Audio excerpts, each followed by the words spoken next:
in here without a problem, and it's a nice full room. I like to see that. In spite of all of our conditions and contingencies and obstacles and all that, we're able to get together and have our meeting here. I want to make one or two remarks before we get started. I already did the housekeeping, but just to remind you, the restrooms are over here through this door, men's restrooms, the first door on the right, ladies' restrooms, all down the hall. We got coffee courtesy of Brother Taylor. Decide you want to make some more coffee. It'll be Navy coffee, but it'll be right here in just a moment. I want to check on that too. You may need to hit that water button again. It's a bun. Questionable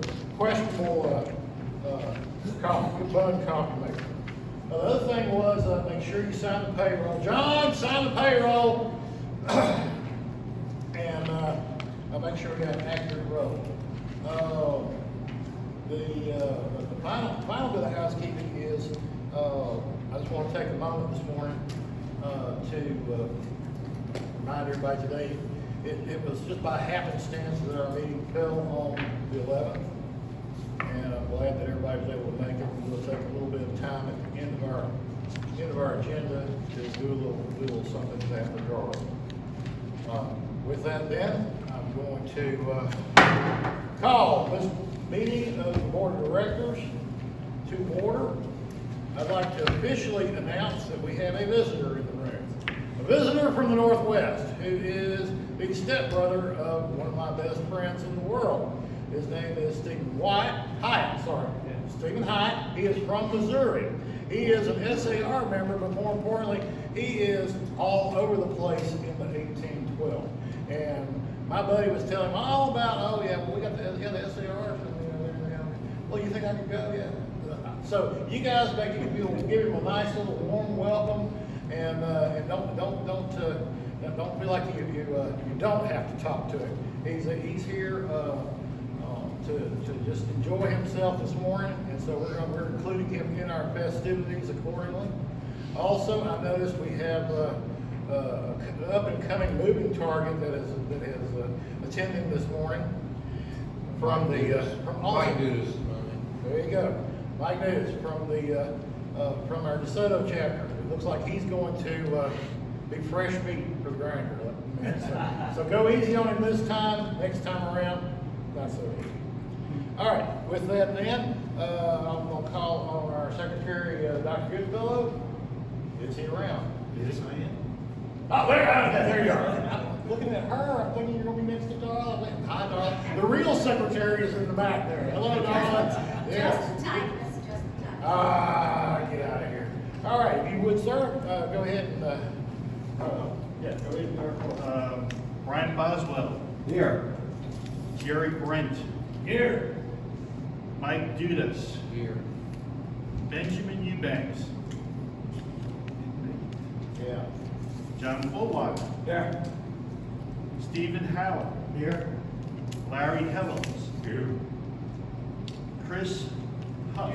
Ewer. Ewer. How do you H-E-U-E-R. H-U. No, H-E-U-E-R. Watchmaker extraordinaire, right? Ron Humphrey. Here. Ben Block Jones. He's somewhere here. Jerry Lilly. Here. John McBride. Here. Glenn Childs. Here. John Taylor. Here. Tommy Thompson. Here. Mike Tischer. Here. And Steve Hiles. Here. We have met a quorum. All right, we have a quorum. All right. Given to us in so many different ways. We pray especially for this 9/11 time of 20 years ago. We pray for those who survived, and we have heard this week many testimonies of these 20 years and how they've been suffering physically and mentally and spiritually. And Lord, we uplift their lives to you. We uplift our president and our whole country to you. That Lord, we start looking at you and how, rather than doing our own understandings, we do it in your spirit and your will. Now, God bless this meeting. We pray your spirit will anoint each and every one of us. And Lord, let your name be glorified and praised. In the name of Jesus Christ, we humbly pray. Amen. Thank you. This time remain standing. Mr. Vice President, if you would, please lead us in the Pledge of Allegiance. I pledge allegiance to the flag of the United States of America and to the republic for which it stands, one nation, under God, indivisible, with liberty and justice for all. All right, at this time, those of you that have your printouts, you should have on page 5 the pledge to the SAR. It'll look like this, guys. Let's have Brother Boswell, if you would, give us the Pledge of Allegiance. We, the descendants of the heroes of the American Revolution, who by their sacrifices established the United States of America, reaffirm our faith in principles of liberty and our constitutional republic, and solemnly pledge to defend them against every foe. Thank you very much. Yes, I know you're not the second vice president. I'll let that go. All right, at this time, Jerry Brent, if you would, lead us in the American Creed, please, sir. I believe in the United States of America as a government of the people, by the people, and for the people, whose just powers are derived from the consent of the governed, a democracy and a republic, a sovereign nation of many sovereign states, a perfect union, one and inseparable, established upon the principles of freedom, equality, justice, and humanity, for which American patriots sacrificed their lives and fortunes. I therefore believe it is my duty to my country to love it, to support its Constitution, to obey its laws, to respect its flag, and to defend it against all enemies. Thank you, gentlemen. Please sit.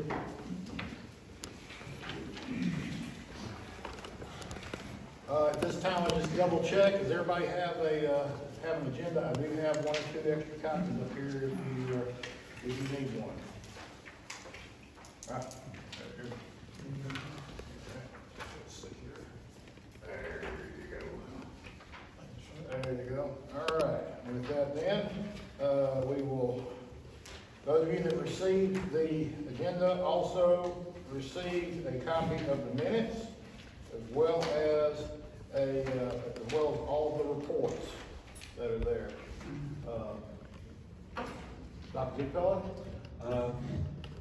Could I entertain a motion from someone to dispense reading of the minutes? So moved. Second? All right, dispense with. All right, motion to accept the minutes as distributed. Okay, I've got one motion. Got a second? Second, all right, done. All right, at this point, we're gonna move to committee reports. All of the committee reports were distributed with the preliminary final agenda. I always like to say that because there's always a change. Save and except for the treasurer's report. And if you would, Dr. Thompson, if you would present that for us. Lynn Heron, by the way, sent this report. You might add to your prayer list his wife, Dorothy. Most of you know Dorothy Heron has found that she has breast cancer and she will be having a mastectomy on October 12th. And he submits his report, balance on hand, and at May 19 was $17,175.45. We have had an addition of $485, and the balance on hand at the time he checked it with the bank on August 18th was $17,147.20. I move that we receive the treasurer's report as printed. All right, we have a motion. We have a second? All those in favor? Aye. All right. Also, he submitted a registrar's report, is that correct? That is correct. Okay. So along with this, you can see his notes there. Information on preparing the applications. The new application is 145, extra family members is 65, supplemental is 65. and make out the check to, MSSSSAR, and, he's got some notes there about,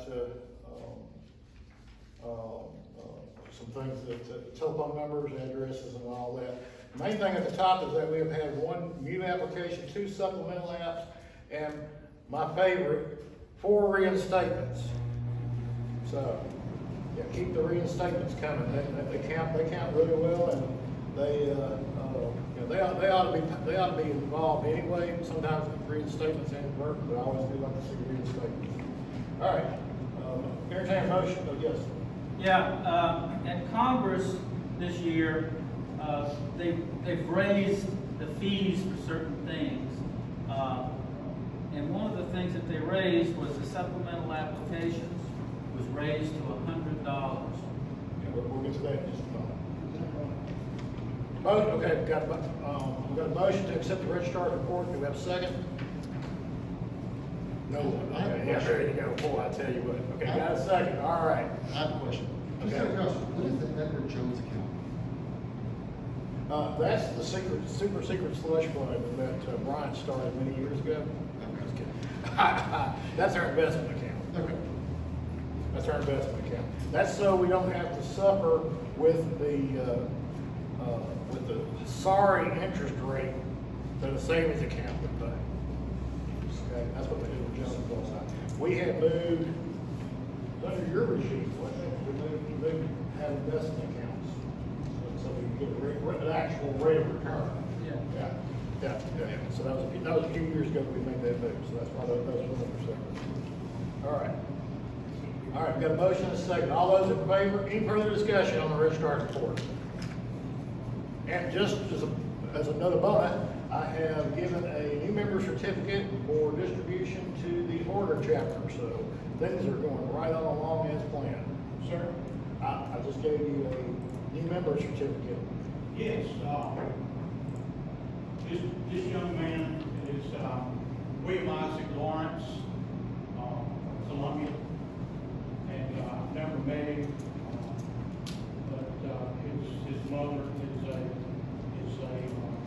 DAR member, so he is, if I understand correctly, is employed by the Mississippi National Guard as waiting flight school. Right. So I do not know if it's helicopter or what. But I've talked to him several times on the phone, and we have a meeting next Saturday. But you and I have another meeting, so we will go into it. But I'm going to give this to Bob Cox Monday, along with his Rosette and the superintendent. So to be presented at the meeting and show so I have There we go. Which, of course, leads into the thing, Bob is busy doing 9/11 stuff this morning as well.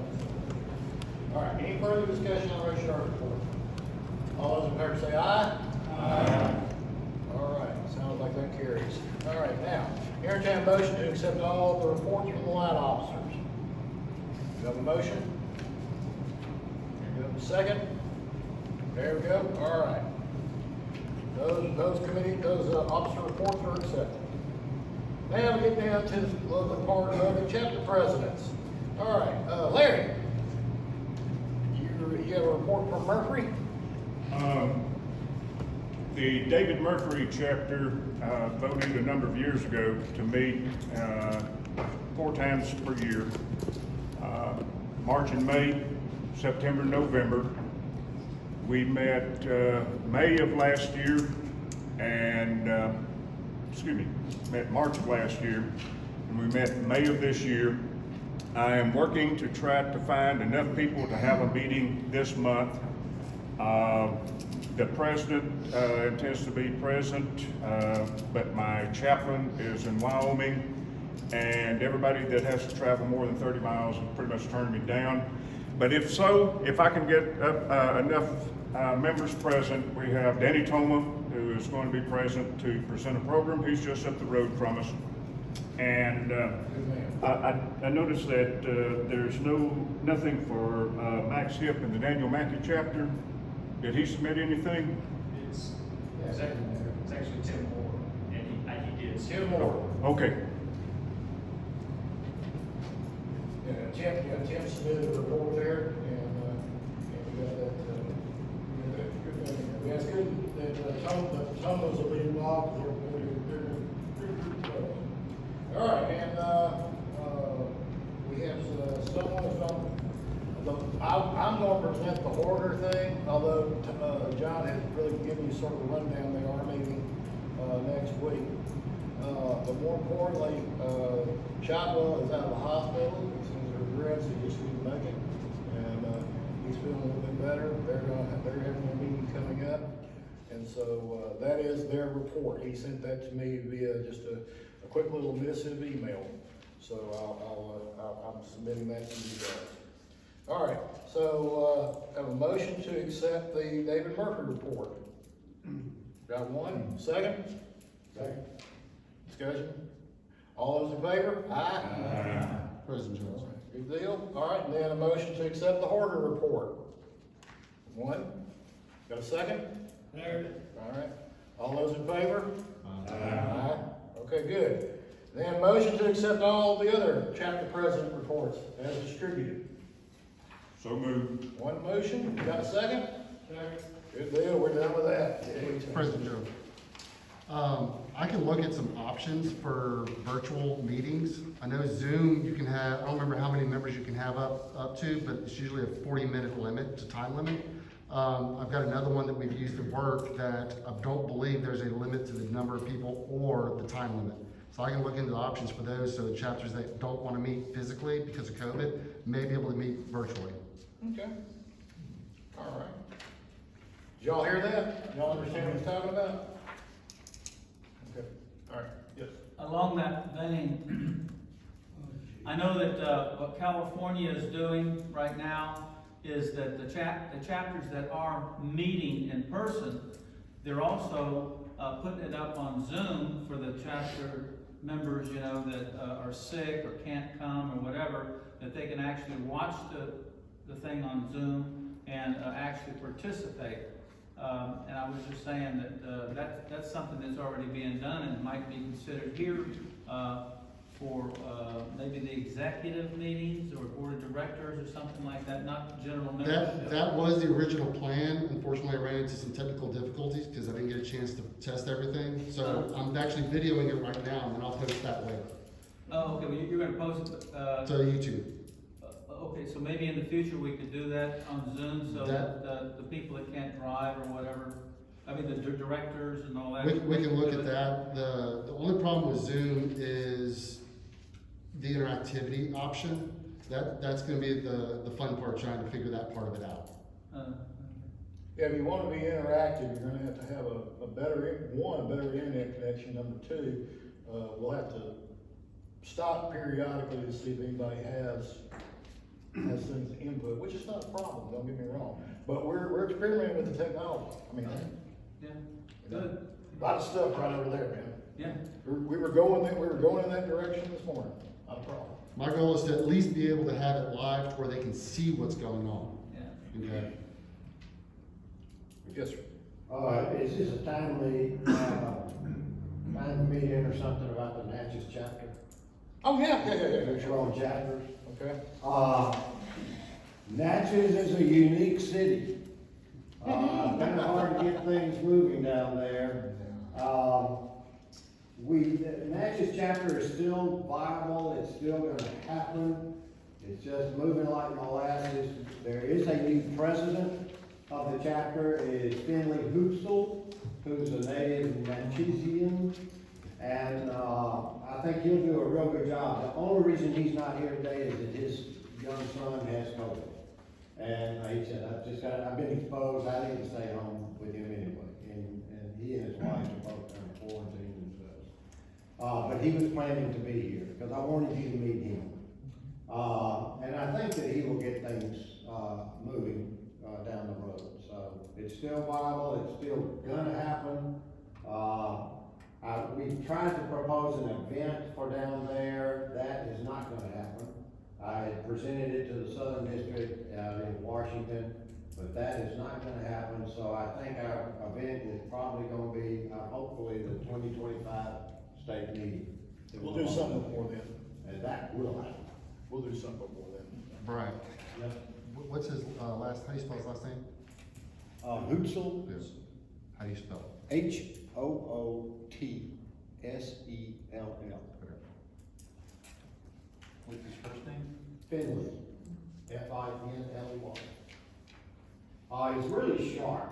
He owns a pawn shop on one end of the bridge, and on the other, on the Louisiana side, he has just opened a rum distillery.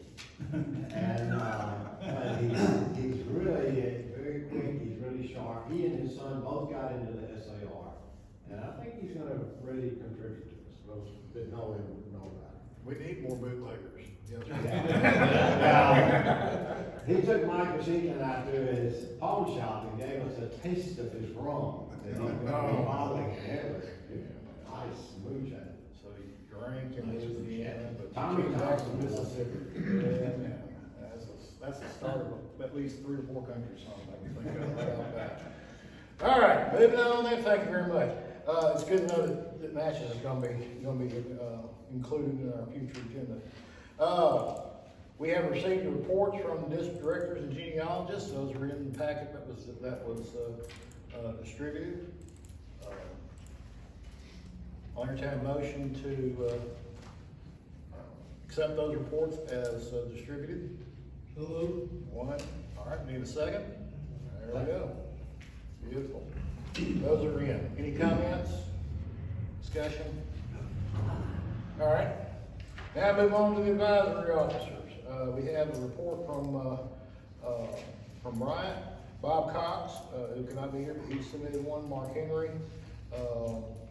Larry Helen, you wanted to say something on your behalf as a state genealogist.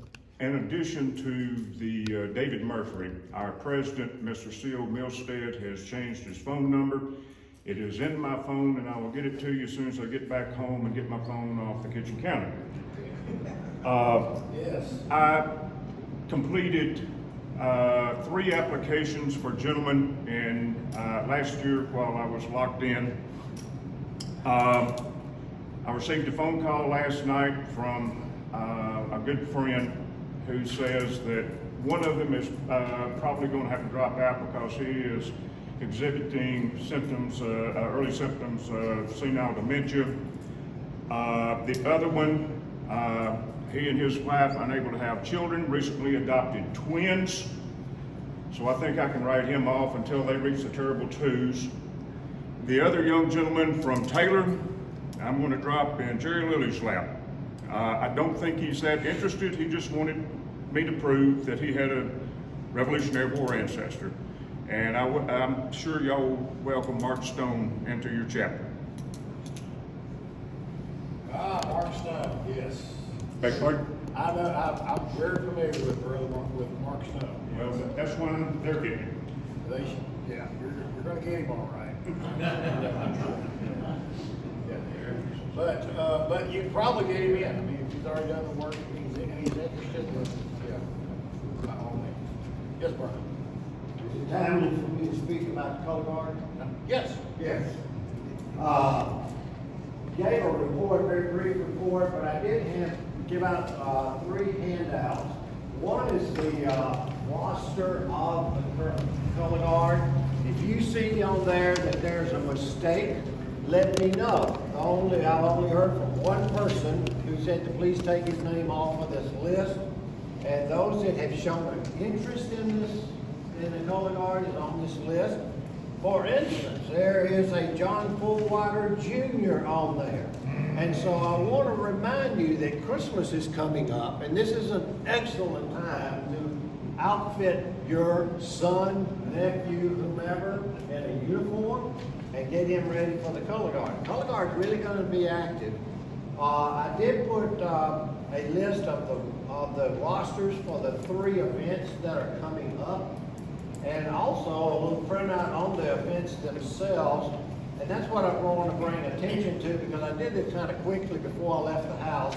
And on there is Rosalie Day, and it says down there that there's a beautiful reception on Tuesday evening of which you will be invited, you and your wife. That is false. You are not invited. Dadgum ya. unless your wife's in the DAR. So don't think that you can come down there and go to that reception and you're invited, because you're not. If you're a color guard member, you are.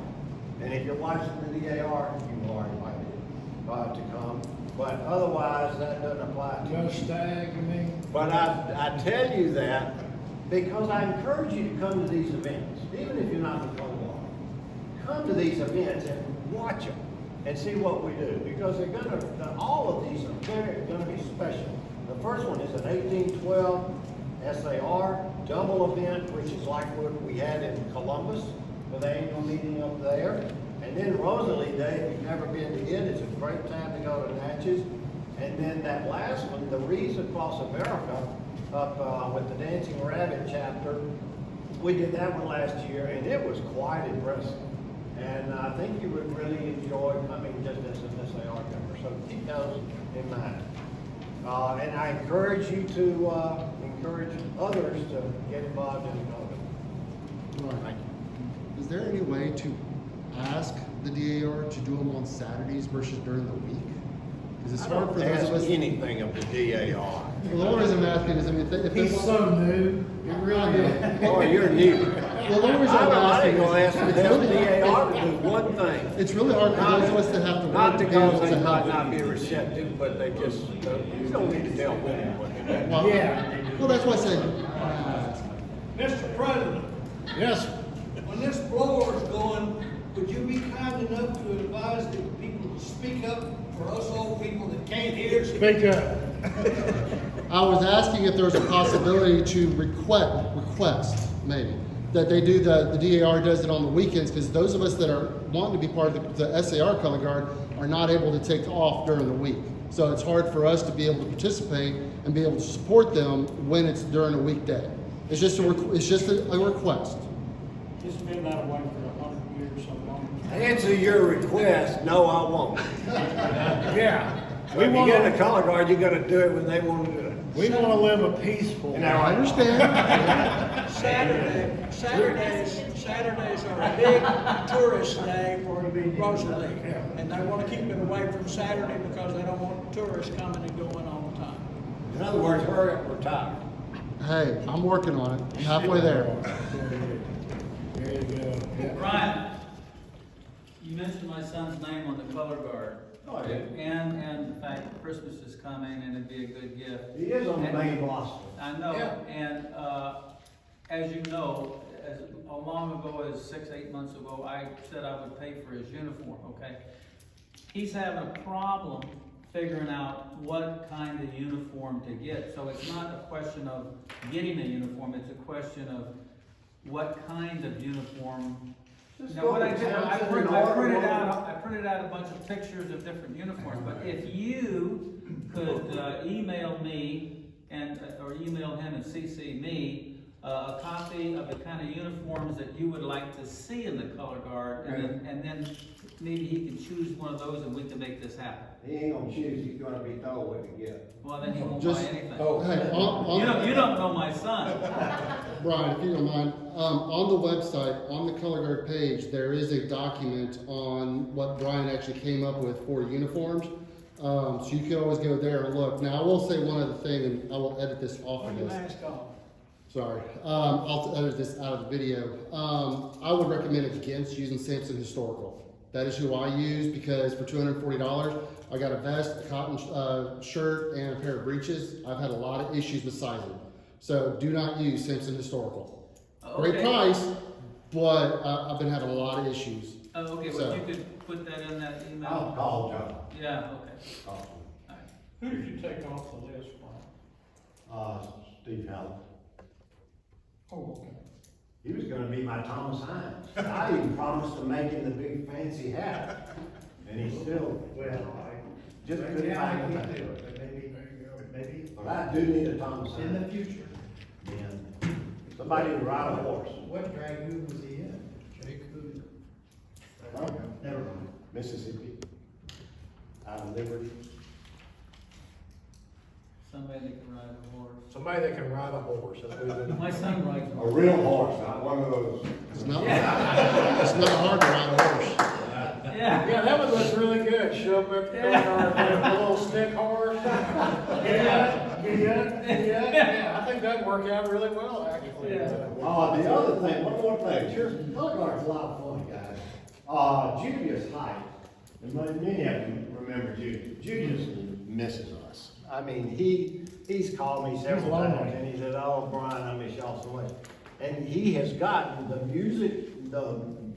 musicians' uniform, for 1812. It's a red coat with blue instead of blue with red and all. But anyway, he's getting quite active. He's coming to Rosalie Day, bringing his drums.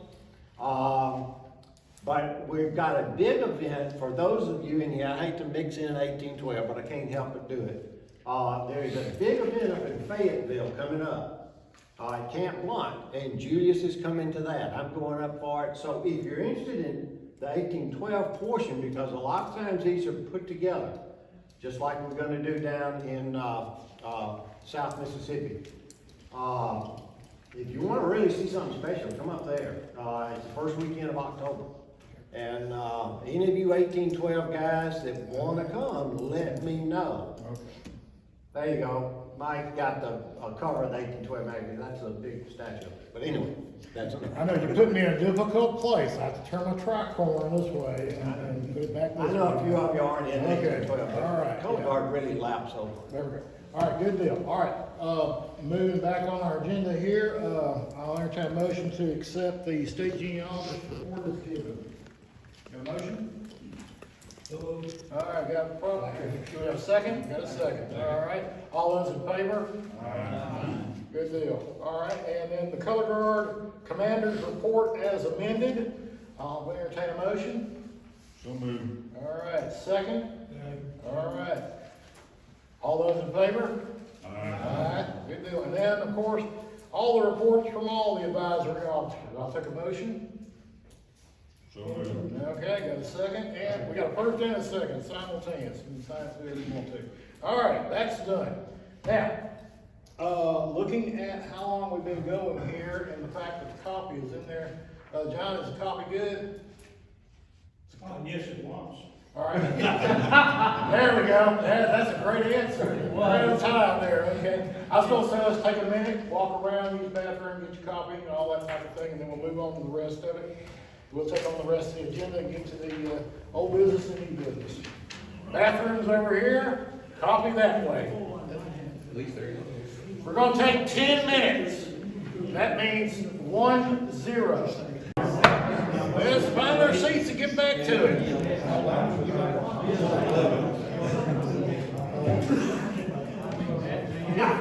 Find our seats and get back to it so we can move on to the agenda. One of our compatriots has already gone off to go pick up our lunch, so we've got something to definitely look forward to. Hopefully y'all got some of that fresh coffee that was made. I mean, it went quick. All I had to do was just say break and it's gone. Okay, but we have new coffee that's in there and it just came out. All right, moving on down our agenda here, we're at the point of, let's see, I'm going to hold off on the report of the nominating committee because it's actually must be considered under new business. So we will hold off on acknowledging that report. Let's see, Dr. Boswell, do you have anything for medals and awards? Yes, sir. I passed out a motion, and it's a little different than what showed up on the agenda for the website. A little worded a little bit differently and a lot better, I think. But it's just mainly to give you a little background on it. After the last meeting, there were several men who were not present, and I called them on the phone and told them that they had been awarded a certain medal, and asked them if they, I was going to mail it to them, and they indicated that they were not medal collectors and that they really didn't want the medal. And that was nice because I didn't have to mail a medal, just a certificate. But I've run it by several people and just feel like that if at the annual meeting, we're not going to downplay medals and awards at all. It's still going to be a big part of the annual meeting. But when a man walks up and he's awarded a medal, It's just gonna be, and nobody can even see what's handed to him unless he wants to flash up his medal and show everybody, is hand him the certificate for the medal. That's the only change we're making. And then if he wants the medal, just let us know and we'll mail it to him. And I bet you cut the medal's expenditures in half. Larry Helms is just getting ready to give me all of his old medals. It's right there in front of you. No. That's that. No, Getting ready, that sounds like good. I thought it was a gift. Okay. Anyway, and I've done the same thing with mine. I gave my medals to Bob Cox. I'm not gonna do anything with them. Now, that's not against anybody wearing all their medals. They go on and wear them. Or if you wanna have them framed, a lot of men are gonna frame them and pass them on to children. But a lot of us still have them in the same containers sitting on the shelf. Just like we got a huge folder of certificates that big. And so I'm just saying, let's just hand the certificates out. And then, and it'll be, we'll let everybody know, if you want the medal, just say so. Or we'll have a sign up and let them sign up and say, yes, I'd like to have the medal also. And we'll get it to you. We'll pay for it. This is for state medals only. It has nothing to do with chapters. Chapters are separate. Chapters are on their own. If they want to give out medals, they can give out medals because they're paying for them. And the district's the same. So this is just for our state society presenting the state. Medals from the state. Question? Yeah, when we couldn't have our state convention last year, year before, whatever, all the medals that had been awarded or whatever, that naturally the people couldn't come to a convention to get them, I mailed the certificates out to everybody that received it, and then the actual medals, as I ran across the person, I would give them the actual medal later, you know what I mean? So mailing out the certificates is a wonderful idea.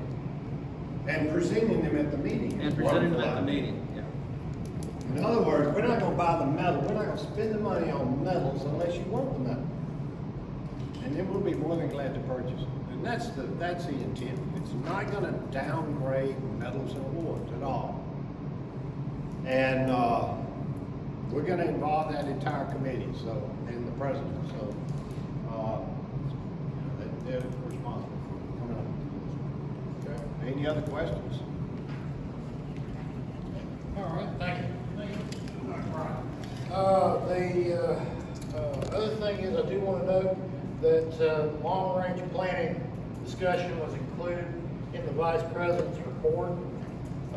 We do have our convention coming up. We got our speaker. He thinks he's having a quiet time right now as his first vice president. And I told him, enjoy the quiet, because your time is coming. It's not that I wish this for you, it's just going to happen. But it's a good thing that we got there. I do want to remind the long-range planning committee here publicly, though, that we need to be thinking about the time that COVID bought us. It bought us that year to keep, so that we're not rushed right now. Isn't this nice?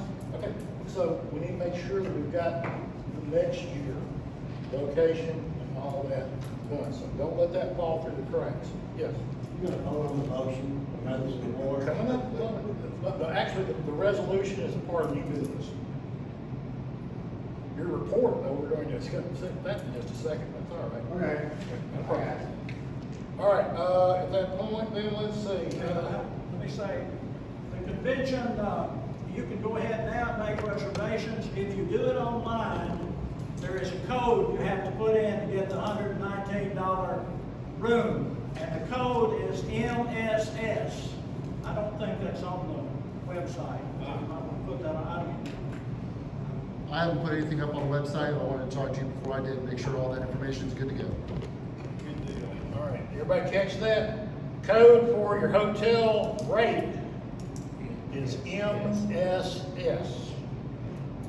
MSS gets you the negotiated rate. Yes, sir. Going back to Dr. Boswell's motion here before we vote that. On your Eagle Scout chapter winner, the chapter has to provide a medal in the brochure, national brochure. On your state winner,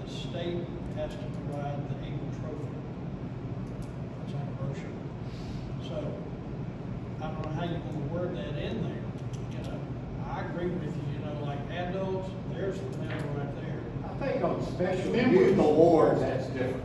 You know, Like ROTC, Eagle Scout, that's a whole different ball. It starts out with members, so this motion is restricted to membership medals and awards.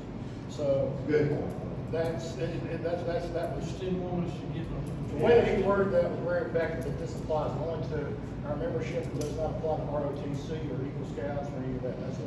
That's a separate program altogether. Thank you. Yeah, Brian didn't want to be in charge of all that other. And I'm glad he took it on, and I'm glad he took it on this I time. agree with what you meant. All right, so we will defer the nominating committee report and comments on these two. So, entertain a motion to accept the, report of the Medals and Awards Committee. Second? All those in favor? Aye. All right, motion to accept the Long Range Planning Committee report as amended. Motion? Motion, guys. Second? There you go, there's a second. All those in favor? Aye. All right, and then finally, a motion to accept, we're gonna hold on to that. Okay, so we got that. All right, youth recognition. I'm going to defer your report as being under new business unless you want to add something here. Okay, all right, and we'll defer that. All right, on public relations, and we have these out here. The only thing I have to add is that we can easily get a ribbon for issuing flag certificates, guys.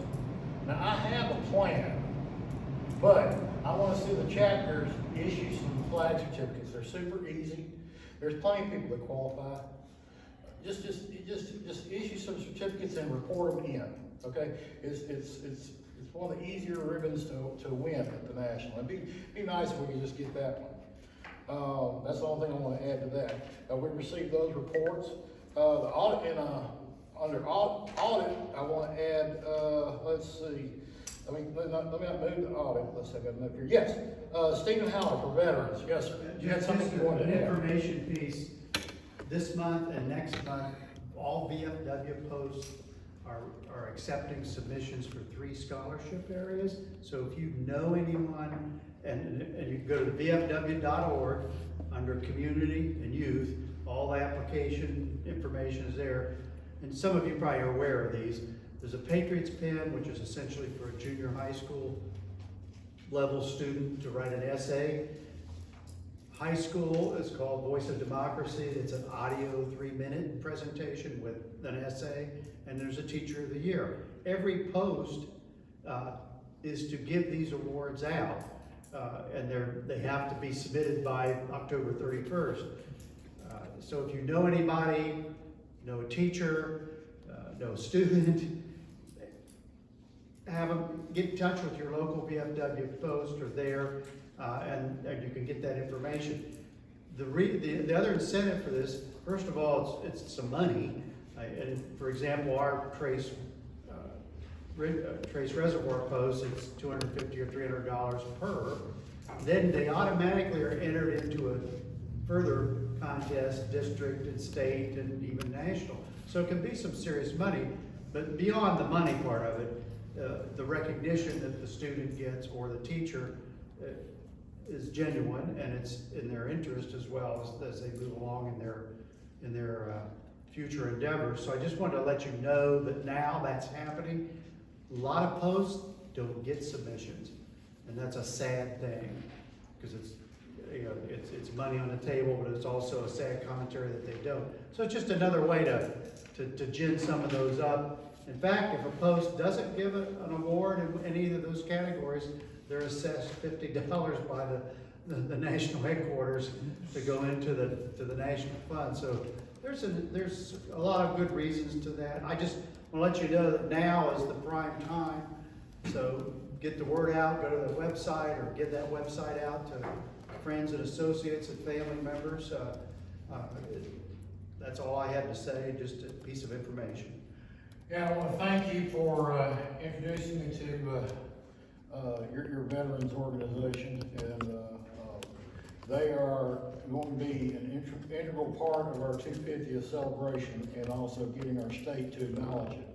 And we'll talk about that a little bit more later. I do want to amend my public relations thing for a moment and just relate to you a very funny story. Now, most of y'all saw some of these on the website. This was from the Vicksburg News, okay? And this is from our convention. We got big coverage in the Clinton Courier as well. And then, we went over here, and of course, the Rankin County News gave us a little bit, not as much as the DAR is getting, so y'all need to talk to them people over in Rankin County, get them to step up. They give the daughters 1812 and the DAR a lot more print space than they give us. Well, I called my buddy at the Clarion Ledger, because after I saw this is what Madison gave us, guys. We got a full page. They printed everything. They put both pictures out there. It was a big thing. My in-laws came and said, "Oh yeah, here we got a copy." And I'm sitting there going, "Well, probably it's going to be a little blurred." It was a full page. Plus, the front page had a thing about Sons of the American Revolution. See page 2. And I'm going, "Wow, okay." So we got front page, bottom banner, or Clydesdale, whatever you want to call it. And then we got a big color second page. So I called my buddy at the Clarion Ledger and I said, I know that the North Side Sun, I know that he's never going to forgive me, and he's going to be mad at me for at least 2 or 3 years. For those of you who know where me and the editor of the North Side Sun have been at loggerheads with each other since this time last year. Well, it turned out, I said, why didn't the Clarion Ledger print anything I send to you guys? I'm going to quit sending you stuff. I said, we did. No, you didn't. So they sent me a copy, and it turns out they did. Uh-oh. It was in the weekend section. But now, the interesting part of it is that when I looked at it, okay, when our convention was, it was in March, right? Okay, well, this didn't make it in Madison until April the 15th. Clarion Ledger didn't print anything until April the 28th. So I said, yes, you did print it. I just don't think that's timely, though. But it turned out it was because they had to jump through a couple of hoops to try and get the photos, and they, of course, panned the photos. It turned out that State Farm Bureau's Teacher of the Year was much more photogenic than us. Okay, so I just want to let you know that it behooves you as a chapter to get a little something in the paper, because that lets people know we're out there, plus it also gives contact information. So it made me feel a bit better that at least we made all our local paper, because I was having a bit of an inferiority complex. All right, let me add something Sure on thing. that. If there's one strength this president has had, it's his media connections. And when you came in as president, you said, "Oh man, I'll cover the whole state." And that's Clarion Ledger, that's North Side Sun. People around here read the North Side Sun more than the Clarion Ledger. I don't even take the Clarion Ledger. Well, it's free. They'll read the North Side Sun. But I would bet DeSoto County has something like that. I bet you Lee County has something like that. I bet you Harrison County has something like that. If you guys would you don't have to write the articles. You don't have to do all that. That's the hard work. But at least contact him, because as immediate past president, you need to keep doing this. Nobody else can do it. And if you'll keep this media connection going, No good deed goes unpunished. you can do this for a long time, and you guys will just tune into him, Oxford, and get him the information and let him do the wherewithal to get it in the paper. I hear you just voted him in for the next, Yeah. Well, I hear that train coming, it's coming around. Anyway, I just want to put that I bug in all ain't seen you the guys. sunshine since I don't know when. I'm stuck in public relations. Let me make an addendum to that. We don't really do a newsletter, okay? We have a website. There is a news page on the website. If you're not getting information to me on what's going on, there's no news on the website. I hate when it's obituaries, national, district, and central Mississippi, okay? When I don't have other chapters information, it looks like it's those areas, okay? I understand there's a lot of chapters that may not be meeting, okay? But if you if you give someone a flag certificate, that's newsworthy. If you recognize ROTC, take a picture of one of them and submit it, you know? Anything you do as a chapter can be submitted. With ROTC, you know, make sure the parent. That is true. Cool with That is that. true. All that kind of thing, but yeah. So if you're not submitting information to either Ben as media or me as a website, we have no news to promote the society with. Where is that? Under news. News? Yeah, right now we have News 2020 and News 2021. And the news, if you actually click on news, it goes to the current year's set of news. Yeah.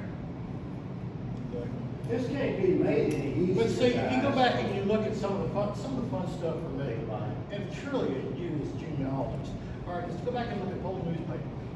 All right, well, you know, I went back and looked at an old newspaper, and I found where Bryant was inducted. Okay, can you imagine this youngster being inducted? Okay, at this Western Sizzling Steakhouse. Okay, you know, and as corny as that sounds, that meant something to me.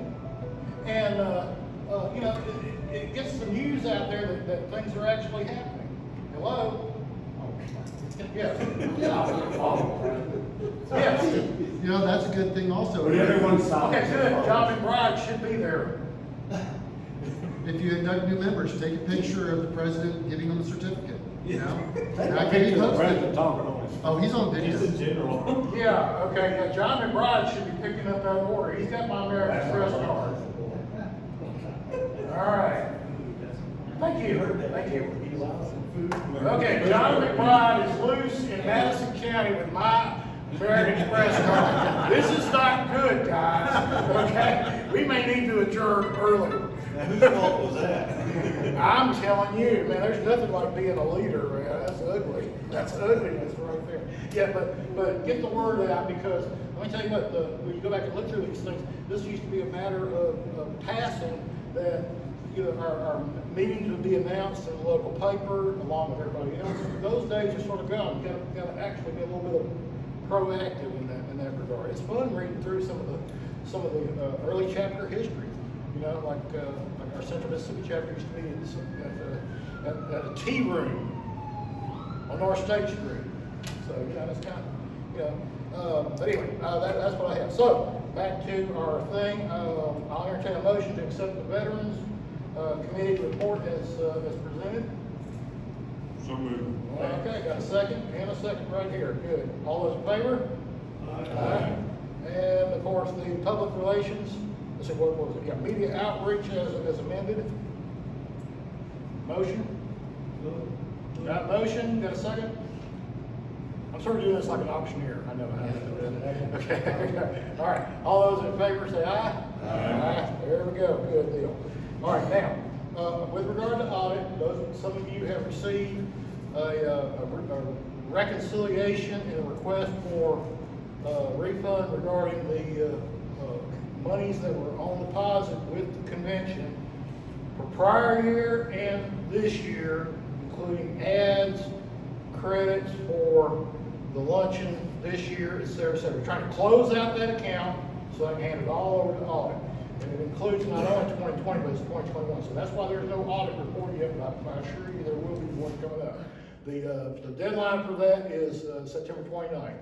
And we've already received a lot of responses to the effect of just keep my money, but we've also had some requests for refunds, and we'll be getting those out here in just a little while. I ordered new checks, or actually additional checks, because we're down to, you know, just a few checks left in the book, and there's more to be issued. So Lynn should have those by now. All right. We received the reports of the Patriot Index and Patriot Graves, and I just want to add a personal note. It's unbelievable what we've got coming up and what we have already accomplished regarding the index and what we have coming up regarding the Graves. And also, we have a presentation, which I'm going to defer as new business because it's also kind of it's a full presentation, so I'm going to defer the report of the 250th Anniversary Committee. Lafayette tour was included in Bryant's report as well. So at this time, I will. I have an addendum. Gary Green, who's over the Patriot Research System Committee, the PRS committee is now a subcommittee of the newly formed IT committee at National. Also, the PRS is being used at the Sarge Genealogical Library now. So it's coming a long way as far as what it is. And I put it in my notes, but I wanted to make a verbal comment that we would not have been complete at 100% completion without the help of two non-Mississippi members, Dr. Derek Spells of Louisiana Society and William Suggs of the South Carolina Society. William Suggs helped a lot at the beginning of this project, and Derek Spell helped us finish it out. All right, we'll take up that under new business. All right, that being the case then, I will entertain a motion to accept the reports of the committees. All right, motion, man, we got a second, good deal, all right, that's taken care of, cha-cha-cha. Now, all that out of the way, we need let's have a report, Sheik's not here, but we got some folks that were on that committee, surely. Report regarding our state medal. Well, Okay. We got two people. John's the only other one here that was in the meeting. In fact, he's on the middle committee, national. But, other than that, it was approved. And the only question I had, and I've asked everyone, it was not brought up that we would sell the medal to someone who wanted to buy one. And I was asked, why are we not doing that? And I had no great answer for them other than, it was kind of an in-house medal and we were going to use it to our discretion for our members and to give to speakers that come in from out of state or special people. And if that's the way we want to leave it, and I hadn't done a lot of research background on other states. I think some of the other states, and John may be able to fill in, or maybe John Taylor, do sell their medals. I mean, if you've got a friend from another state that wants to buy the medal, I don't want to tell him, no, it's not for sale. I'd like to let him buy it, personally.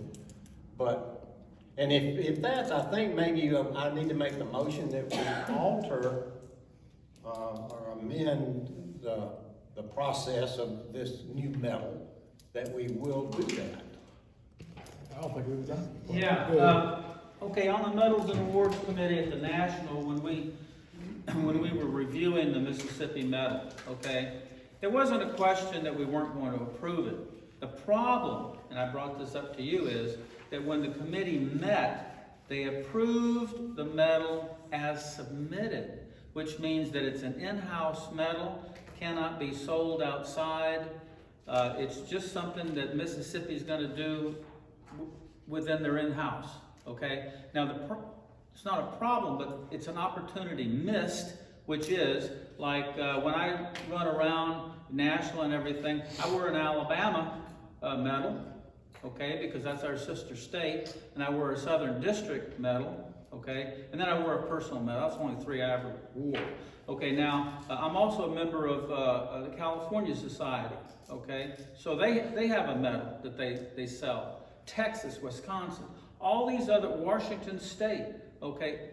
Basically, all the other states have a state medal, and it's available to anyone who wants to honor that state by wearing it, that they're from there or whatever. And these things sell for like $40, okay? Now, I don't know what our cost is. Okay, but it's a revenue generating thing. You go to the congresses or leadership or something. Bryant, John, or whoever, John Taylor can tell you, Jerry Brink can tell you. They have tables set up and they sell the medals. So it's a revenue generator. Now, what you said is yes. If this society wants to resubmit an amendment, okay, allowing us to award and sell the medal. Okay, and then I think that if we're going to amend it, we also need to amend it for a miniature. Okay, because the award was only approved for a large medal. There was no request for a miniature. So I think that if we do an amendment, it should go back in that we can sell it and as a full set with a miniature medal. And that's all I have to say. Well, I mean, the medal's been approved. The metal is approved. But the use And you- is not. We're not resubmitting the approval of the metal, No. or just the sale. Yeah, the use. Because you're gonna go back to the National Medals and Awards Committee with a request for an amendment. And basically, it's just a slam on the hammer, but it's something that has to be amended in the awards approval, that's all, No, it's the selling. in order to sell it. You know, I just don't know. It's up for discussion. If somebody has a feeling, John Taylor or Michael Sheep didn't object to it, Bob Cox didn't object to doing it, you know, but if some of you with more history, this is something new for us, don't want to do this, you need to speak up. Yeah, well, it needs to be presented at the next meeting with a formal motion. What was the original idea with only going the large? Because if you went to a miniature, there was too much detail on a miniature? I Is that think why? maybe that was it. Yeah, that's a good That point. that and cost. Yeah, you can't really see it, can't tell. You know, So that may be a good point on the miniature. Get a word in edgewise here. We're not doing anything that we don't already have a precedent for. We originally had a state medal from the state of Mississippi, which we sold inside and outside the society. Okay. Thank you. That's good to know. I didn't know that. On that issue about the original state medal, okay, that's true, and I know Lynn Herron's got one, and I've asked over several meetings, you know, if somebody would bring one so we could actually just see it. So Jerry Brent is correct.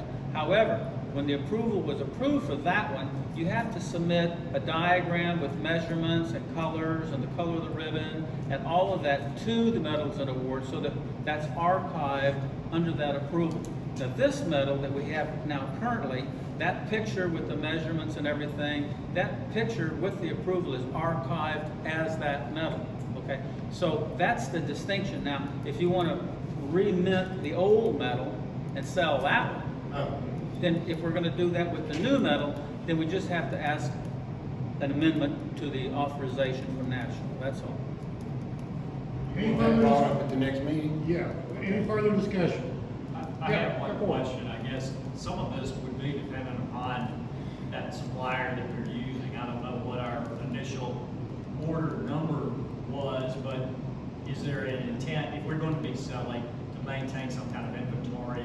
Can we order some more without having to pay a different price? I mean, just some considerations there, I guess, if we were gonna not know what that quantity, future quantity is, obviously. Good point. I don't see anything wrong with selling to outside people. In fact, I believe if we just ask for a number, why don't you donate so much and I'll give you bypass national altogether. But Be considered. the only problem is if they're donating and you're giving something to them, that's kind of a gray area on whether you're technically selling something or not. Take your mask off. So I'm sorry. If I donate something to you and then you give me something in return, that's kind of a gray area on whether you're really selling me something or not. That's the only concern I've got. Well, if we're selling it, that's a donation to the state Correct. society anyway. Thank you for the discussion. Anybody else? This is all good. This is my. This is all good. We're gonna consider it at our next meeting, I Bring it back promise in you. January. Thank This you. will be a part of the, Without hearing this, you don't know. Is this a metal, pardon my ignorance, is this a metal that has to be earned? No.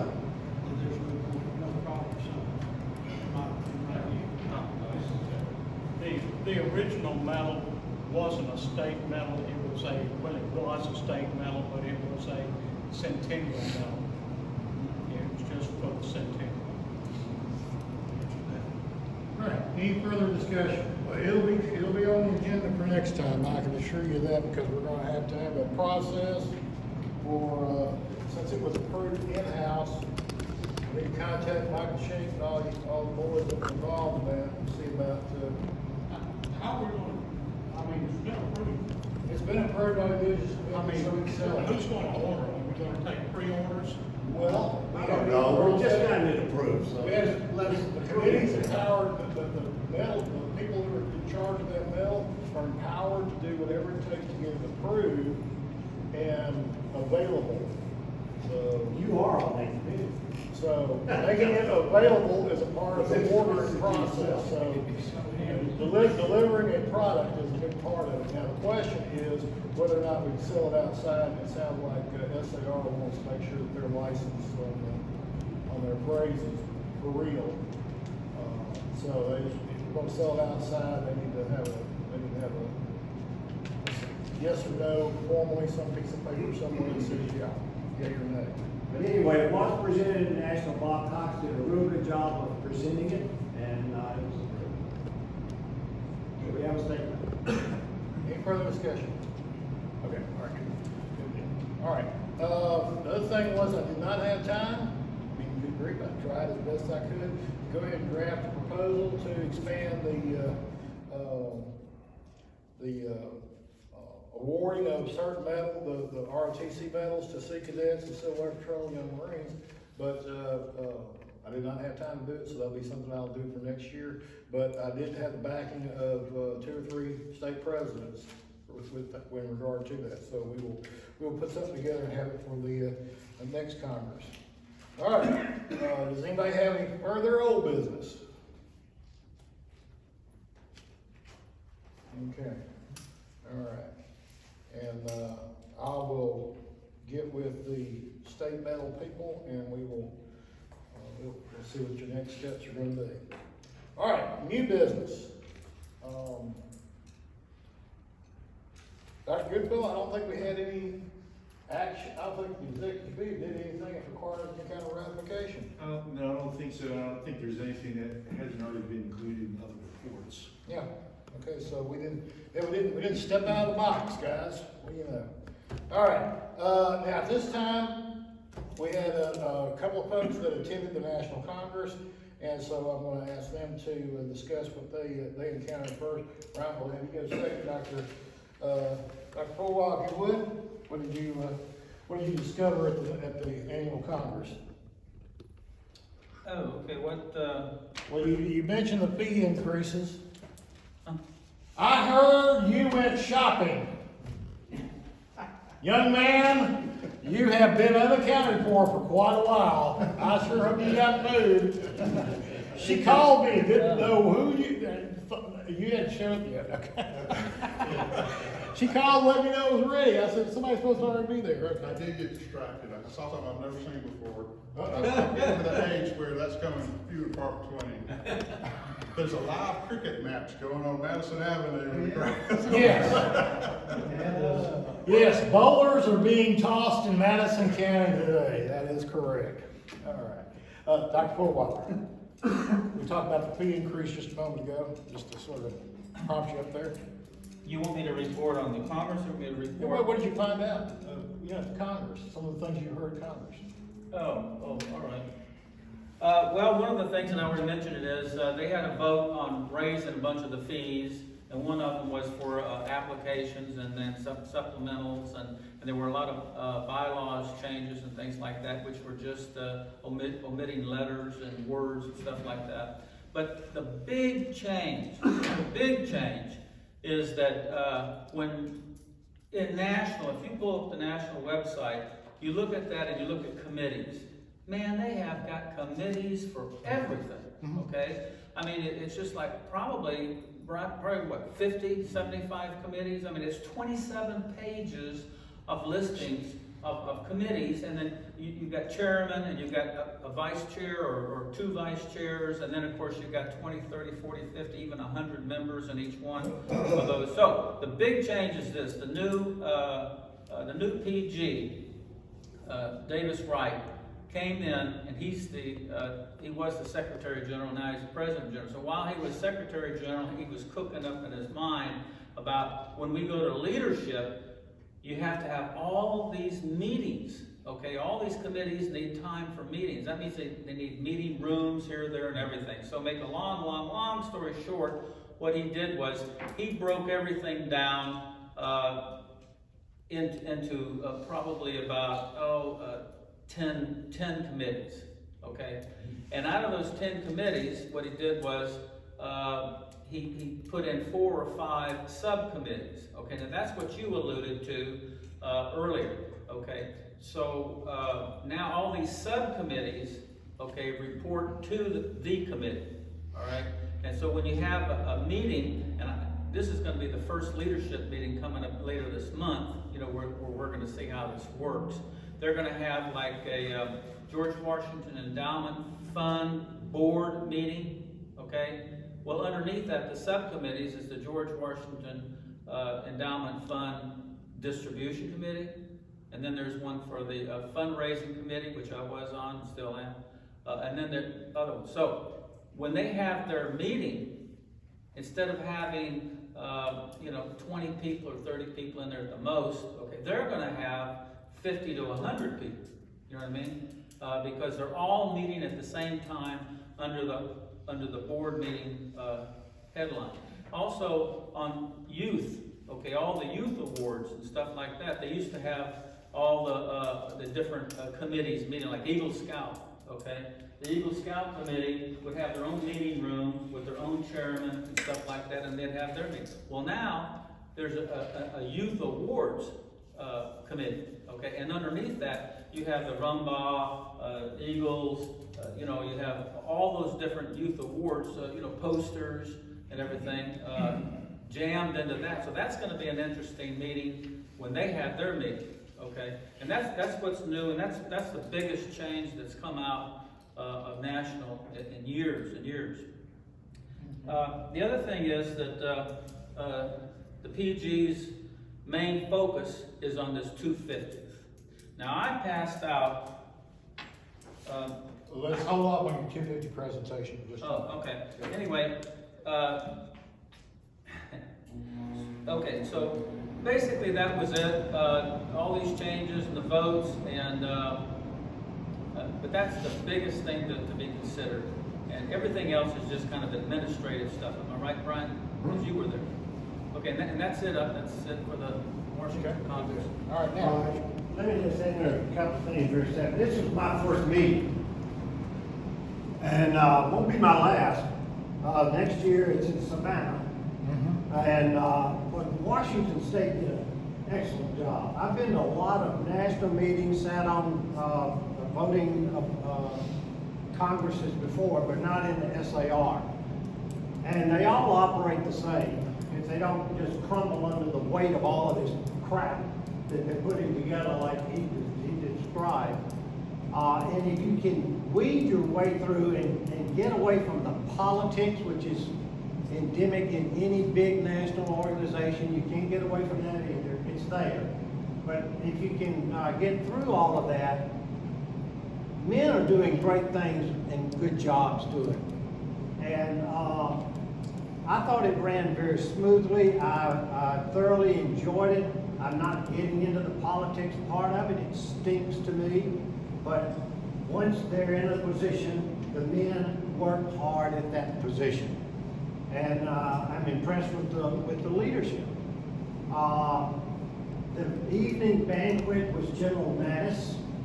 I gave the address. You can get that online and listen to it. It was very moving.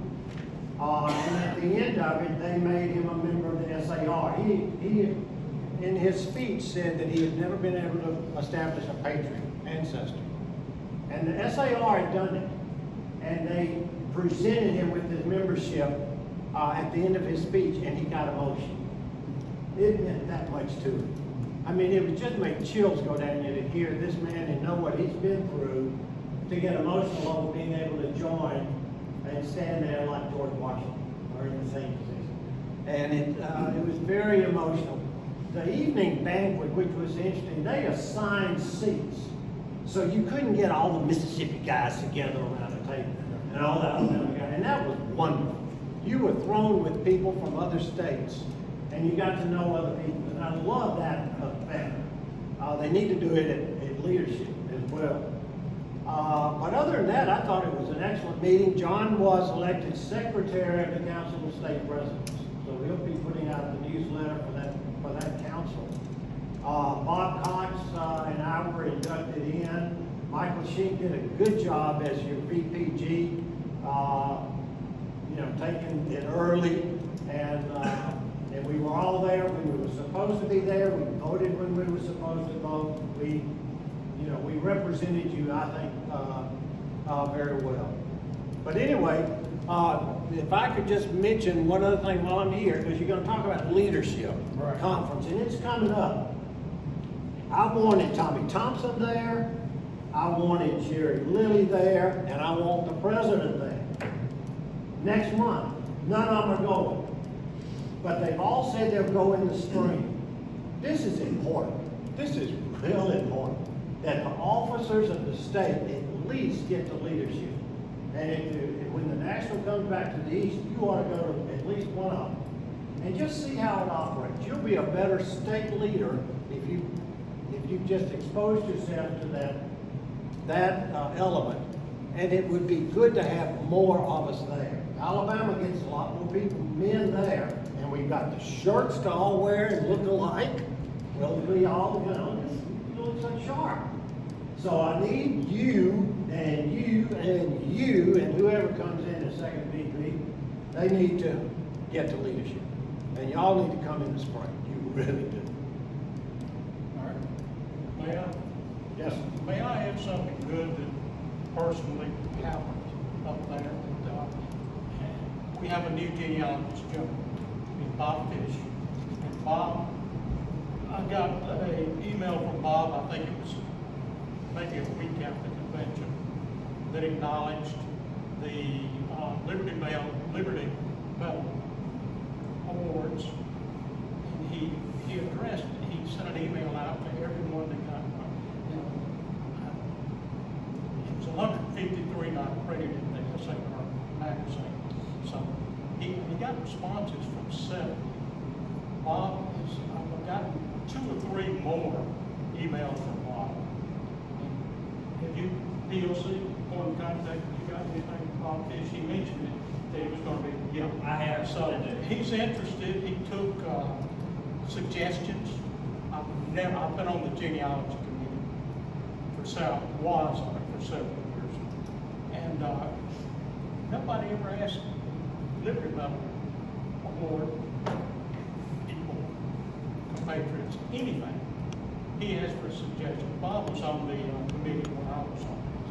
So he's been on it for at least 15 years. So I was very impressed with him. The last one, I forgot his name, Bob, he was from California. We never even answered an email. So John Sink before him would possibly answer a question. But Bob's seeking questions and giving answers. So he sent the right off the bat, he sent the cost, how much the cost went up for the application, supplements, etc. So I was really impressed with him. Good. And do we have any questions or comments for our correspondence? All right, nothing being heard then. At this time, I'm going to turn it over to Mike Tisher, who has a presentation regarding the Eagle Scout program. Mike?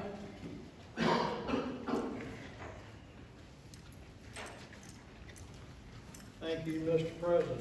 Each one of you, I hope, I did give each one of you a packet like this. Everybody have this? This is the top of it. Okay. Thanks to Dr. Boswell and also to Mike Schenck, who purchased these certificates for all of the Eagle Scouts in the state of Mississippi. Earlier this year, we were able to present a certificate to every Eagle Scout in the Pineborough Area Council and at the Andrew Jackson Council at their annual banquets. There are 6 Mississippi councils, and the only reason that we did not do all 6 of those is because they had canceled their banquets. However, at those 2 banquets, we handed out about 265 of these certificates between both banquets. Why is that important? Well, folks, I'm just going to tell you why it's important. I'll be 70 next Tuesday. I'm not the future of the SAR. It's these young people who are the future of the SAR. And we have a means to reach out to these young people and their parents, and it's through this program right here. John McBride, who's a friend of mine, John and I served on the Andrew Jackson Council Executive Board together for many years. I am currently, even though I'm a retired professional scouter, I am currently the Andrew Jackson Council Advancement Chairman. So all of the Eagle Scout things go through me, which is a good or bad thing. Actually, it is a good thing. So, because it makes us have an opportunity to get to reach these young people. We will next year hand out these Eagle certificates to all Eagle Scouts in the state of Mississippi. Now, what's the benefit of that for them? Well, if you look at this next flyer here, if you look at this next flyer, this talks about or describes the various awards that the SAR offers to Eagle Scouts. This is the Eagle Scout Scholarship Award right here. And if you look on the front, right here, it has different degrees of the award. Now, nationally, the annual winner receives a $10,000 scholarship. The first runner-up, a $6,000 scholarship, and the second runner-up receives a $4,000 scholarship. The national first place winner is awarded that scholarship and a recognition item at the national meeting every year. The runner-up, national runner-up, and second place runner-up receive their award at our state annual business meeting or banquet. That's the way this is supposed to work, okay? Now, there are restrictions on age and those kind of things, which we're gonna go over in just a few minutes. But also, each scout, Eagle Scout, who applies for this scholarship, if he is the chapter winner, will receive a medal, which I have that medal right over there on that table, you're welcome to look at it. And also a certificate similar to, but not exactly like this one. Okay. That person, each chapter winner, would then go to the state level.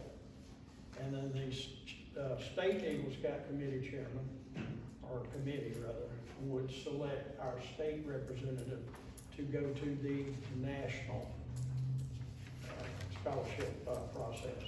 All right. Again, why is this important? Well, look at this brochure. If you look on the flip page, you'll see this has not been updated in 8 years. And Mike Shank he was there, you, John, and Brian. He had a discussion with these people, and they are in the process right now of redoing this. Because it's important. This is how you attract new members, folks.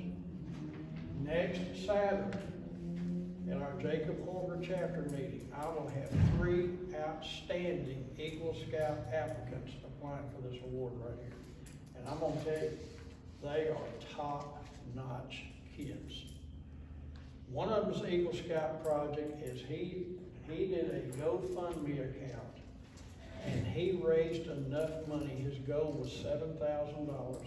He raised enough money to feed all the hospital medical personnel, first responders, and everybody in Laurel, Mississippi during the height of the COVID pandemic. His father happens to be the #2 person at South Central Regional Medical Center, and his name is Fletcher Horn, and he is top notch. There's a female Eagle Scout. You're gonna have to talk louder there. There's a female Eagle Scout who will be there next Saturday, and she is applying for her chapter, which is the one on the coast, okay? She is top notch. She won the American Legion Eagle Scout Scholarship Award earlier this summer. So what does it involve? You look right here. This is online, by the way, and they have to apply online. John, do you have this? I have that. All right. So, if you read all of this, which I'm not going to take the time to do that, everybody say thank goodness. Okay, it consists of 3 parts. The application form, this is the entire process right here. It's online, okay? So they have to fill out the application. If you look, it's quite extensive, quite extensive. They want to know everything about your scouting background and all those kind of things. They want to know about the merit badges. You get extra credit if you earn a law merit badge, genealogy merit badge, an American Heritage merit badge. I teach 2 of those 3. I taught all those kids 2 of those 3 merit badges. All right, you also get points and things like this based on points. And you get points for different criteria, which you do. You also have to complete a 4-generation genealogy chart, which is in here. And then you have to submit a 500-word essay on the topics that are in here on the essay contest. Okay. Now, one of those young people will win our chapter award. I don't know which one will, obviously, at this point. One of them will.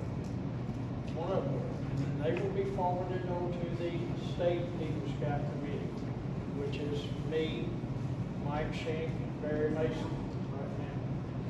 And we hope to add to them.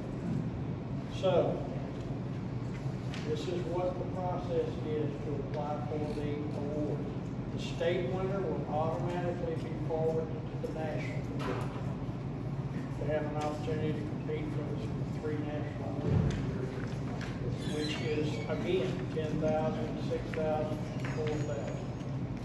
Now, this right here, this is the entire book that we use as a committee to select our applicant, our winner, all the process that goes through this. Now, the BSA and the SAR have a long association. I know most folks are not aware of this, but we do, going way, way back to 1919. Boy Scouts of America, in its early days, had a person known as the Chief Scout Citizen. He's the only person who ever has held that title and the only person who will ever hold that title. He also signed the original national charter of the SAR. He was a huge scouting supporter. He was a huge SAR supporter. And he happens to be my favorite president. Do I look like him? Do I look like him? Not only do I look like him, I was born 50 years to the day that he became president. Now that's scary. He and I have a lot of date similarities. I won't go into all that, but one of them that I didn't want to share with him, he died at 60, so anyway. But this is the importance of this. We can really, really reach out to these young people. I just found out John's youngest son just got his Eagle Scout award. John, what did I tell you? Fill this out today by noon. Obviously, you can't do that. But nonetheless, get it done so we can act on his application. Who knows? He may be the next national winner. But what this is, I'll share with you what Tony Haynes, who was the scout executive here in Jackson, said. I worked for him for 7 years, retired in 2017. John again was on that executive board like I am. Tony said that the BSA is the greatest bait and switch organization ever been. He floored all of us when he made that statement. What do you mean by that? He said, well, we go into these schools and we recruit these kids, and I do it still. I'm doing it, matter of fact, Tuesday. Go into these schools and you get them fired up. I mean, teachers love you, not really. But you get them fired up and you ask them, how many of you like to have fun? Well, they go berserk. And fun, does that consist of shooting BB bows and arrows, going canoeing, hiking, camping, swimming, climbing rock walls, which we do at Food Scout Reservation, we do it at Camp Tioff, all the time. How many of y'all are doing that stuff? Well, they're in a frenzy, in the teacher's room. But I do bring them back down. The bait and switch comment comes in this way. We're not there to recruit kids to have fun. We're there to recruit future leaders. And that's what we do. We recruit future leaders. We just had our first, we just had, we had our first NYLT. NYLT stands for National Youth Leadership Training in Pineborough Area Council.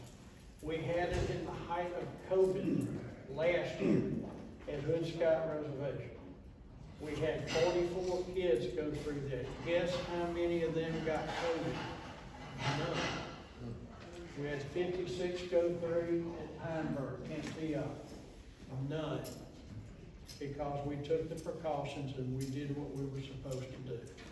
And that right there is 100 brand new youth leaders in both of those counties. That's what we're asking for. That's why I put all this together. When Dr. Boswell and I talked about this, or the year before last, talked about going before these Eagle banquets and stuff like that. This is a huge recruiting tool. Huge. And we've got two very influential people because they came to that Eagle banquet and they heard Mike Shanks talk about the SAR. And John's aware of these two people. You've got Jay Cook, who's interested in becoming an SAR member. Jay's a very prominent lawyer in Jackson. We also have a guy named Durr Bowles, who is a good friend of mine, who's the Adjutant General of the state, who is interested in becoming a member of the Central Mississippi chapter. Potential is limitless. It is limitless. Now, this little thing right here, you know, we all love recognition. I don't care who it is. We do like recognition for the things that we enjoy doing. There are various awards in the SAR. I've got 3 medals over there. I'm wearing one of them. One of these is the Adult Volunteer Award. Now, this thing's hard to get. It really is. I know of one person in here right now, and that's John, who has worked on the executive board and also the SAR, who would probably qualify for this. There may be others, and that's why I put it in your packet. If you work with the BSA, if you work with the SAR, you very well could qualify to receive this. And you know, yes, it has a medal, but I'm not interested. I wore it today so y'all can see that there is one. But it also in the scouting world, the adult scout world, we wear square dots.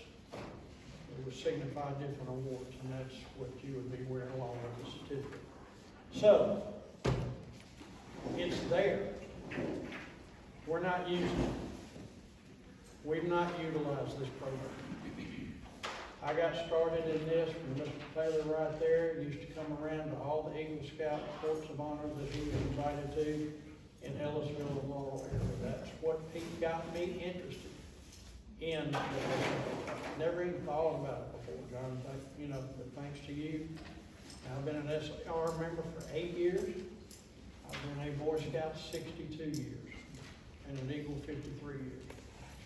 So I see a great potential for both of these programs, especially for us to have the opportunity to recruit new members, which is why we are here. And everybody knows that. I know I'm preaching to the choir. All right, one other thing, and I don't want to get into this discussion right now. If you have any questions about what's going on in the BSA, you can ask me those privately. Because I can tell you what is going on in the BSA. And I will also tell you this. We are having record recruiting years this year and last year in the BSA. So don't pay attention to what you hear out there. The one big fake news from last year is the Boy Scouts of America is changing their name. No, they're not. The reason is the Boy Scouts of America has a congressional charter, just like the SAR. If we change our name, we lose the charter, and you cannot get those anymore. And we've had that charter since 1916, unanimously approved by Congress and signed by Woodrow Wilson, July 15, 1916. Was there a name change in the BSA? Yes, there was a name change in the BSA. The program that was for 11 to 17-year-old, instead of called Boy Scouts, is now called Scouts. Was this the first time that program changed? No. There's my 1976 handbook on that table, and on that it says Scout BSA. So don't believe stuff out there. If you've got a question about it, let me know, okay? You Any probably say questions? Scouts, but you still use BSA? Sir? Do you still use the initials BSA? Okay, Scouts BSA. But it's still, the corporate name is what I'm talking about. It's Boy Scouts of America. Yes, sir. Mike, and this is for everyone too, Mike's grandson is a new member of the Jacob Walker Chapter. So, any of you guys have young sons, get them youth membership, $5 a year. I think I've forgotten, I think it's 50, the new prices apply.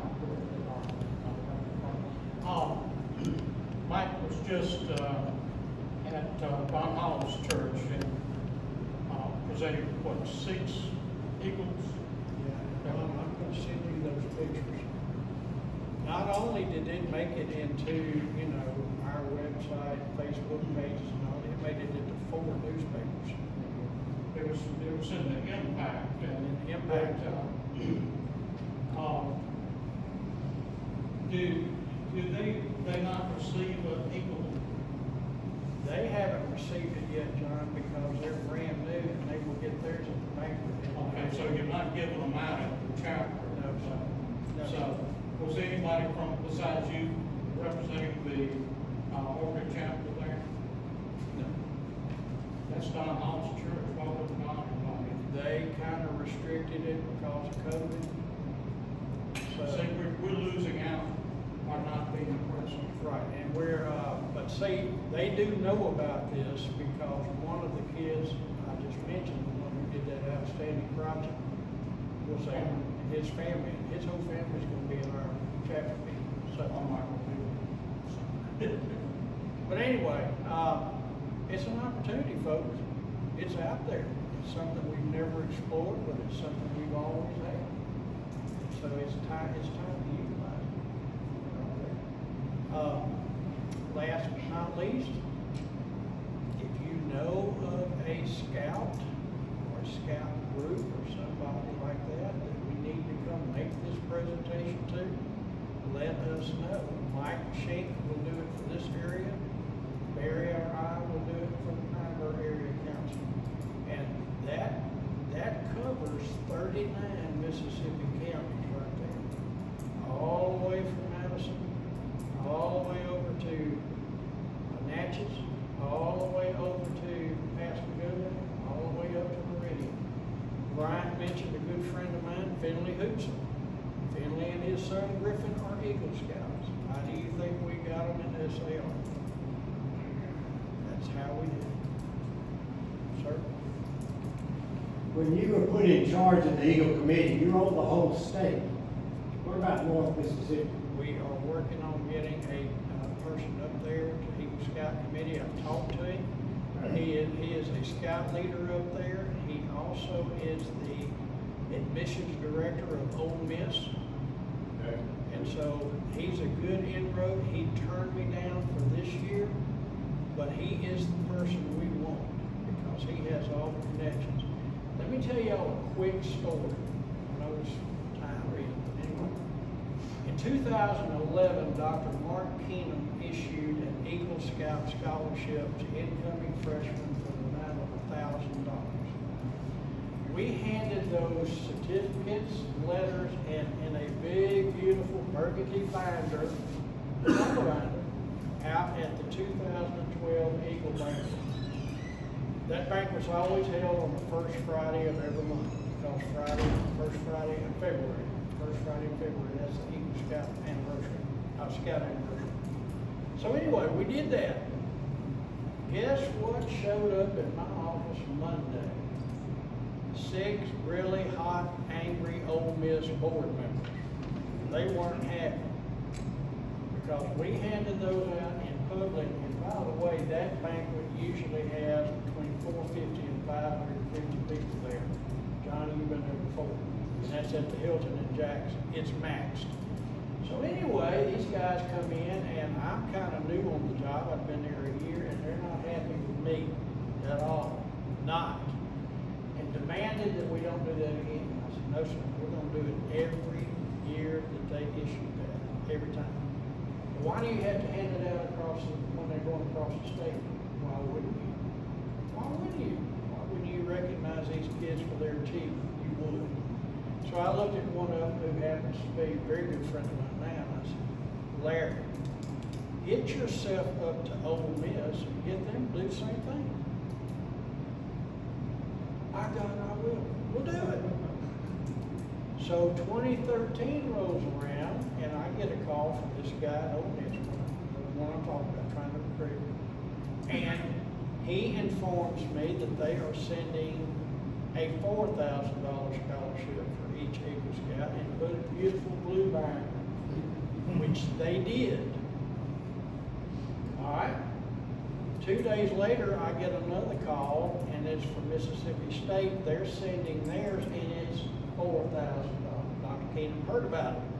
So not to be upstaged, he increased his immediately, and they sent all that stuff in. Well, Thursday before the banquet, I get a call again from Ole Miss instructing me to shred those certificates. And I told him, I said, you know, that's not going to be real good because they already know about it. He said, no, you don't understand. Chancellor Jones increased ours to 6,000.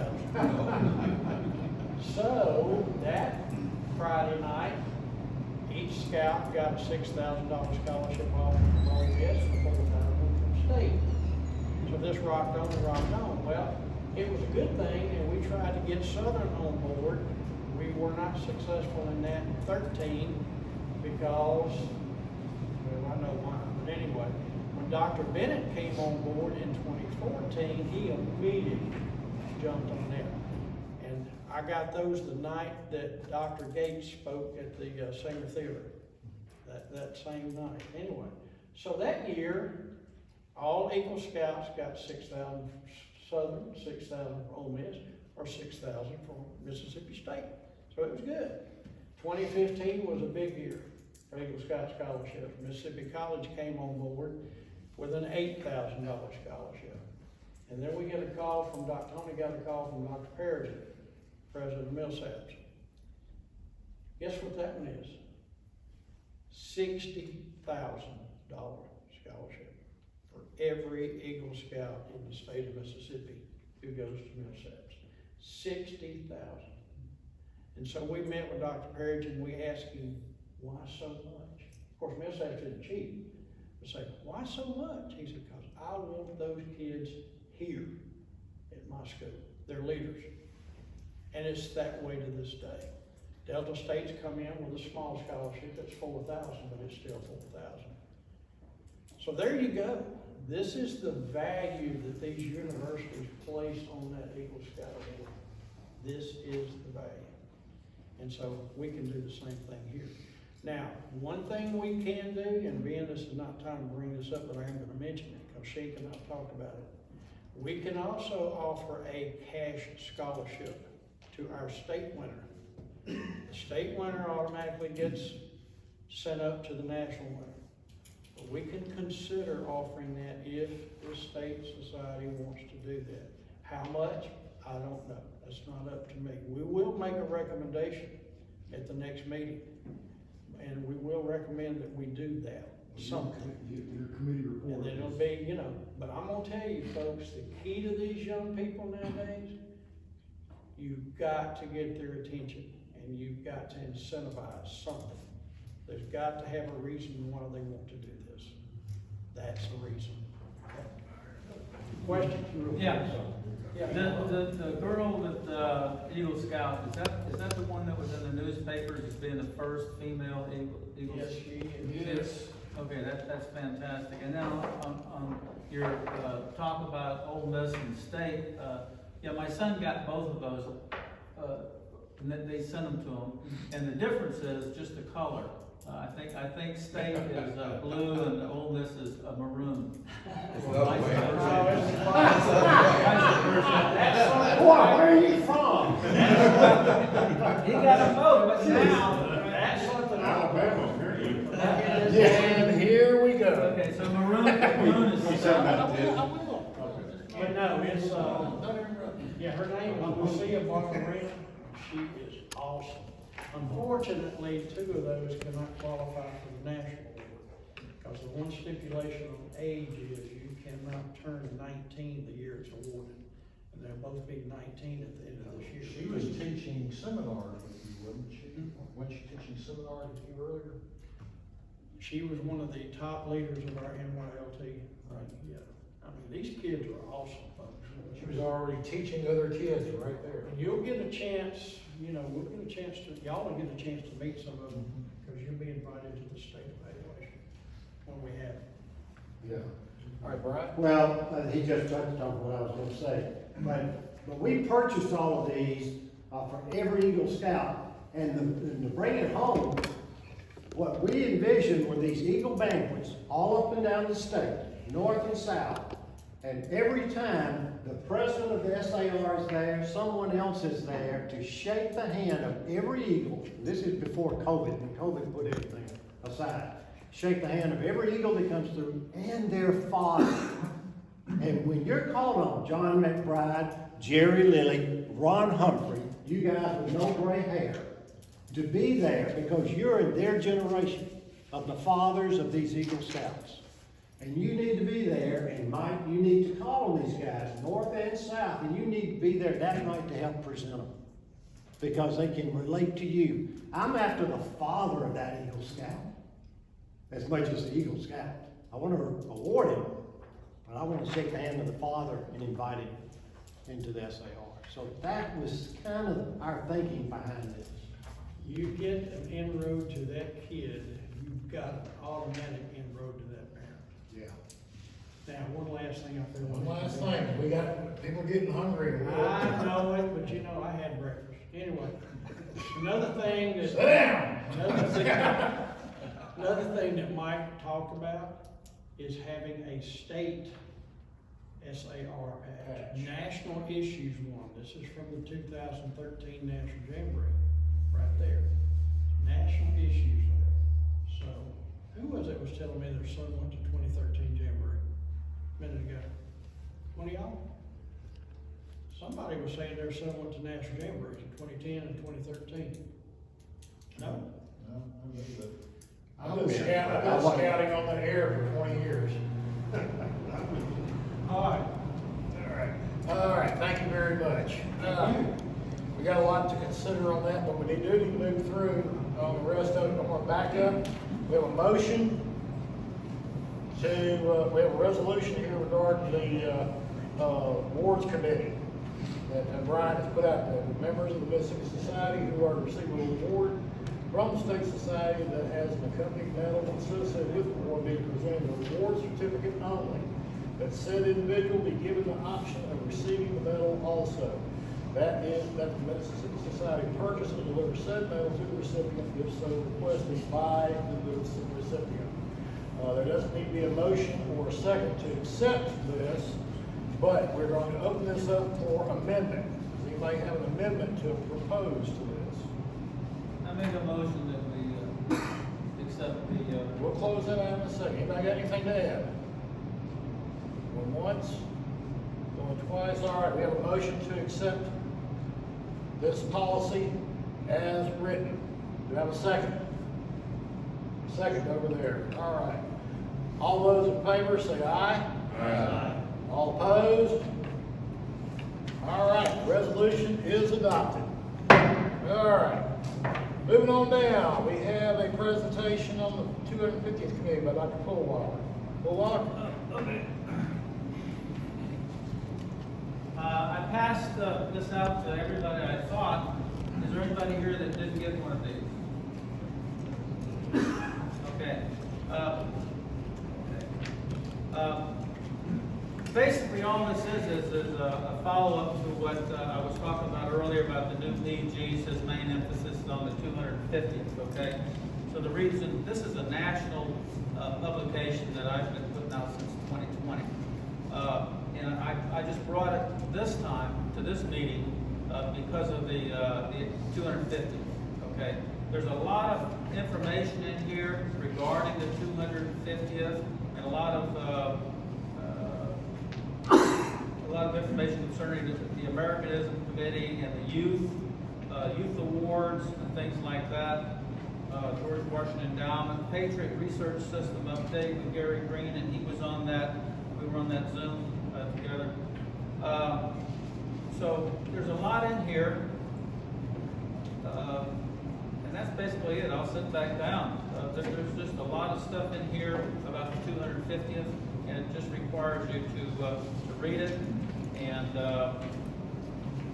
that's basically it. And with that, I did bring with me today, I know the last executive committee that we had, I had brought these 250th pins that you see some people wearing, and I was selling them 2 for $5, and I think I gave Lynn Heron a check for about $30, which is what I made on that. Anyway, I've only got 6 or 7 of those things, and they're $2.50 a piece. I should be burned. But if anybody wants one, just see me later, and I'll dig it out of my thing here and sell it to you for $2.50. And that's all I have for the $2.50. But I know that you've got something on it too, right? Well, I'll distribute it to you guys. We've been working to try to get the governor and/or the legislature to go ahead and create a Mississippi 250 committee. And it turned out that our efforts have been acknowledged.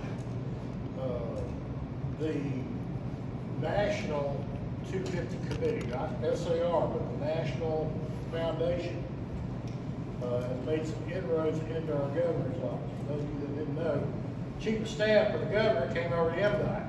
So we're sitting there dealing with the interim chief of staff, who I know as well. I've known Liz forever, but she wasn't going to be there forever. And so they finally got a permanent chief of staff in place. And so we made contact with him. Be looking for something coming up in the next couple of weeks. We have a meeting with 3 or 4 people from the governor's office next week. Informal lunch, we'll see. That's the way politics works. Some of y'all play at politics, others of us have to actually freaking do it. So we will see what comes of that. This time I'm going to move to compatriot Jerry Brent, who is the chair of the nominating committee, and he has his report. Jerry? Mr. President, members of the board of directors, it's my responsibility and duty to present to you the proposed slate of officers for 2022 and 2023, which will be voted on at our state convention. Each of these individuals have been vetted and have agreed to serve in their office, respective office. And they're a fine group of people, and we're lucky to have them. Myself and John Taylor, the nominating committee, has worked hard to find you a good group. So here's the list. For President, Tommy Thompson. First Vice President, John McBride. Second Vice President, Mike Tisher. Corresponding Secretary, Jerry Lilly.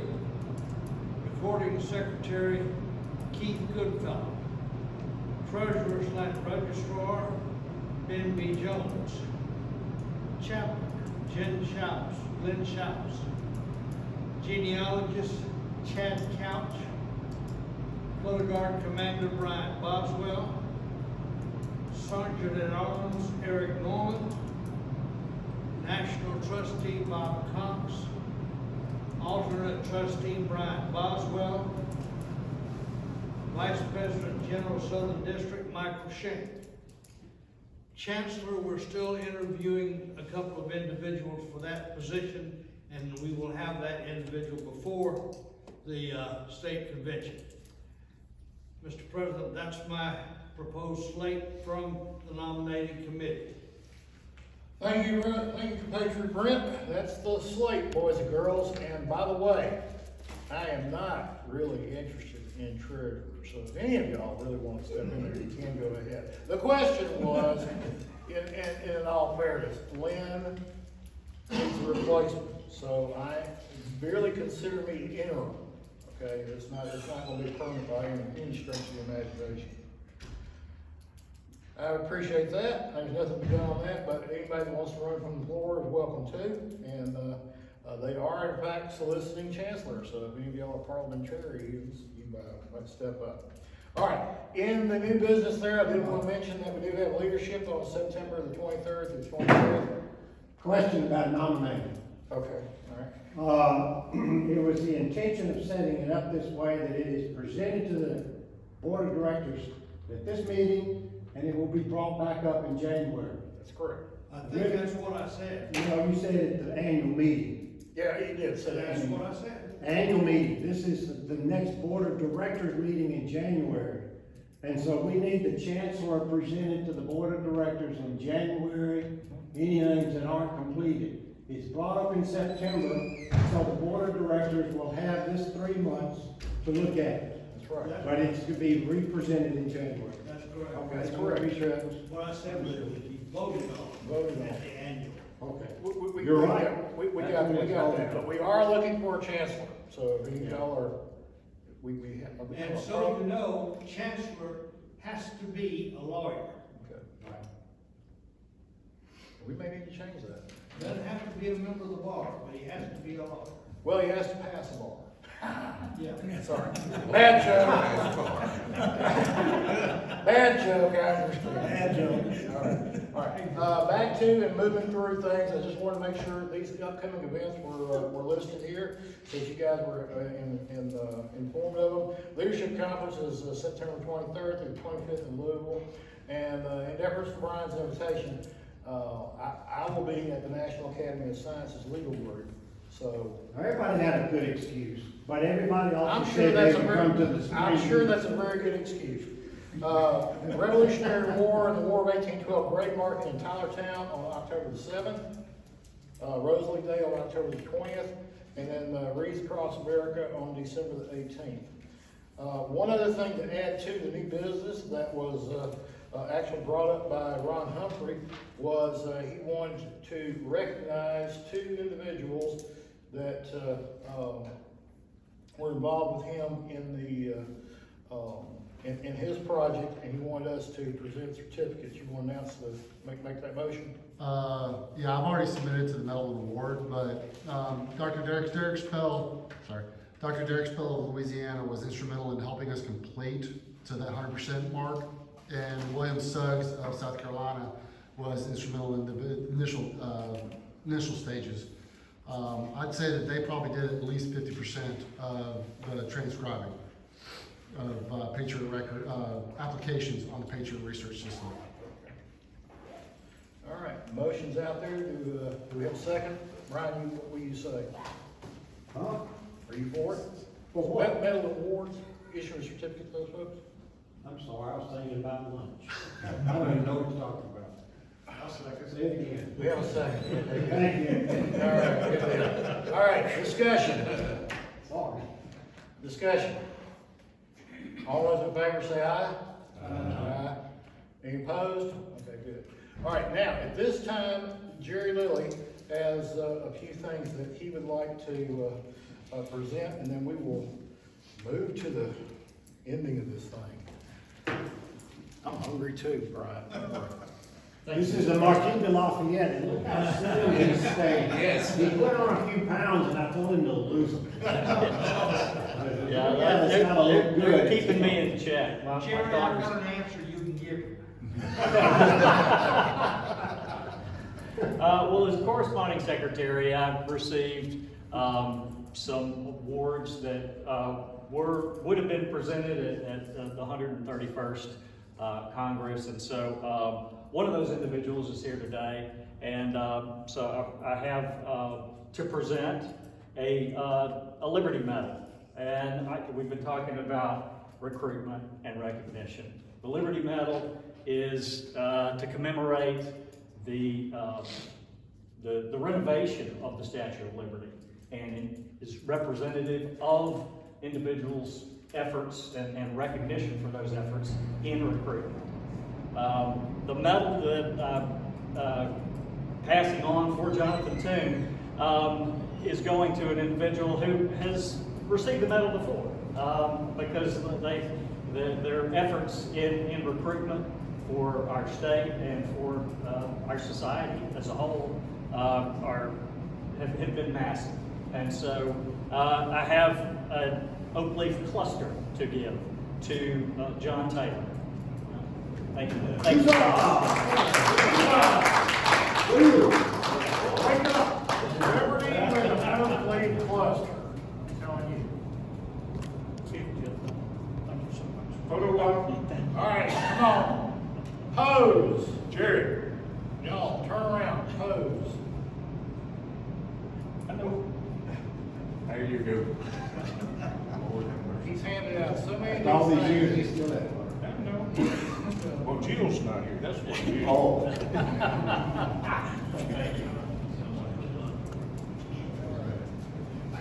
And our other two award recipients.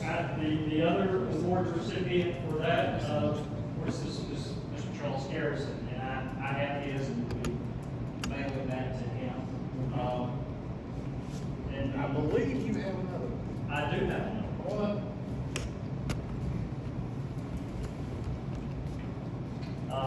This one is for Vice President General. And this one will be for Mike Sheen. Right, Mike Sheen. Yep. So, There we go, guys. All right. Thank you very much, Gary. And congratulations, John. All right. Okay, with that then, a couple of things for the good of order, and then we will adjourn here. First of all, I did want to, some of you, I hope, got my email warning you about scam emails. Several state presidents suffered the same fate that I did. They basically scraped our email address information off of the state websites or Facebook, and basically spoofed an email where I would say, buy a gift card. Yeah. Not off our website, that's why I don't put emails in. Just stop it. Okay. Yeah, well, I know they're in Iceland, okay, I'll put it that way. Anyway, they sent out emails requesting gift cards, and of course, you tried to reply to them. They went back to a bad address. Nonetheless, they were bad actors, and they could cause. Be careful of anything that you get. We will not solicit money. Okay, so be careful of the emails that you get, and be careful of opening. And I will go ahead just along those lines and tell you that those of you that are on Facebook that get a video saying, "Is this you?" Be aware that they have now found a way to download a keystroke virus that will upload your login information off of your smartphone and send it out over the internet. If you click on that video, you will be a very sorry individual. It's the first time it's ever happened. Look, everybody always says, "Ooh, I got a virus, ooh, I got a virus." This is a virus. There's no doubt in anybody's mind about it. And it will screw up not only your smartphone, but it'll also screw up your laptop. Usually videos are not that kind of problem, but this is definitely that problem. So be aware, don't just click on something or assume it's correct. Take necessary precautions. Now the other thing is we have been silence today for September the 11th. And I want to throw it around the room to see if anybody has anything that they'd like to offer with regard to September 11th and where they were on September the 11th, or perhaps any memories regarding someone that they may have lost on September the 11th. Decide, Brother Brent. I've watched, I don't know if y'all seen it, but I watched the video this morning of Fox News on it, and I don't know if it's shown every year, but it was moving. And I choked up watching. It is so well put together, time lapse, all the way through. And it's, I don't know if it's been every year, but I've missed it. It's every year. It's emotional. It is horrible. When I was asked by Dr. Fullwiler to put together a resume of what I'd done, I had mentioned some of the things that I'd been through. And for those of you that didn't know, I did in fact respond on September the 11th in Jackson as well as in New York City. I went to Ground Zero. September the 11th here, before all this happened, was the anniversary of the Battle of Brandywine, which is a horrible day in American history too. It was a loss. Howe won. And several of the people that I went with, I went there at that time with Red Cross. Before that, I had gone with FEMA to Oklahoma City. Yes, I was there too. In this case, though, I went up with Red Cross. Red Cross had over 66,000 volunteers from 10 New York City at one point or another. However, out of Mississippi, there were only 53. Of those 53, there were only 4 of us left. Those that went during the first month, believe it or not, passed by the most miraculous of cancers you've ever seen. One cancer after another, after another, after another. Prevalence of prostate cancer among males, and the prevalence of lung cancer among the females that responded to and went to what we call PIT, or went to the chill field, because part of what we did was, there are parts of it that I blocked out of these things.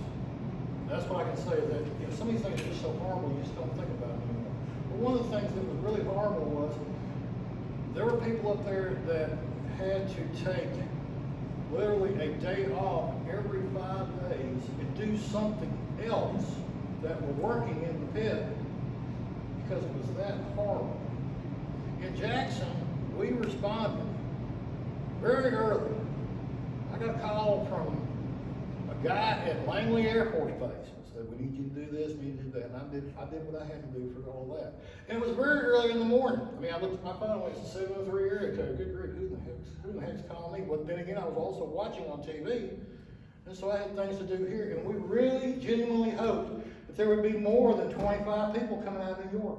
University of Mississippi Medical Center was ready to take patients. They're part of a national trauma response plan. And they really honestly believed there would be more survivors. But it was horrible. By that evening, it was readily apparent there just wasn't going to be anybody coming out. We just didn't know that there were going to be only 21,000 body parts. You know, that a piece of a scrap of paper would have a smear of somebody, and that's all there was of them. Those of you that watch it on video have no clue. The people that were there have more than enough clues. Much is made of John Buscemi, who was an actor that was a volunteer firefighter that went to New York City. And a lot of people poo-pooed on him because he was only there for 5 days. Folks, some people could only stand 5 days. Even if you were on the sidelines serving coffee. People had to take time, and they had to unload, and they had to cry, and they had to go off, and they had to talk to somebody. Half of what we did up there was mental health. And what was even crazier was the day I arrived, another plane crashed over in Brooklyn. Scared the hell out of everybody. Everybody forgets all of that. You know, first of all, I had John Fox. For those of you that know who John Fox is, he's a prominent lawyer here in town, but his dad was more a prominent professor there. I wanted to go immediately, like some of these other folks. He said, "Ben, are you nuts? Do you even remember anything about toxic torts?" And he was right, because those people who went there to start off with it, rushed into it, got exposed to God knows what. Now, I'm part of that fund, but all I have to do is show up every 2 years. But some of these other folks, they're affected, and they died. They're gone. And John Fox, his wife, and me from the few that are left. That's it. John's just back on. His wife, she's a mental health nurse. I cannot convey to you that, you know, when you watch it on TV, the pit doesn't even begin to compare.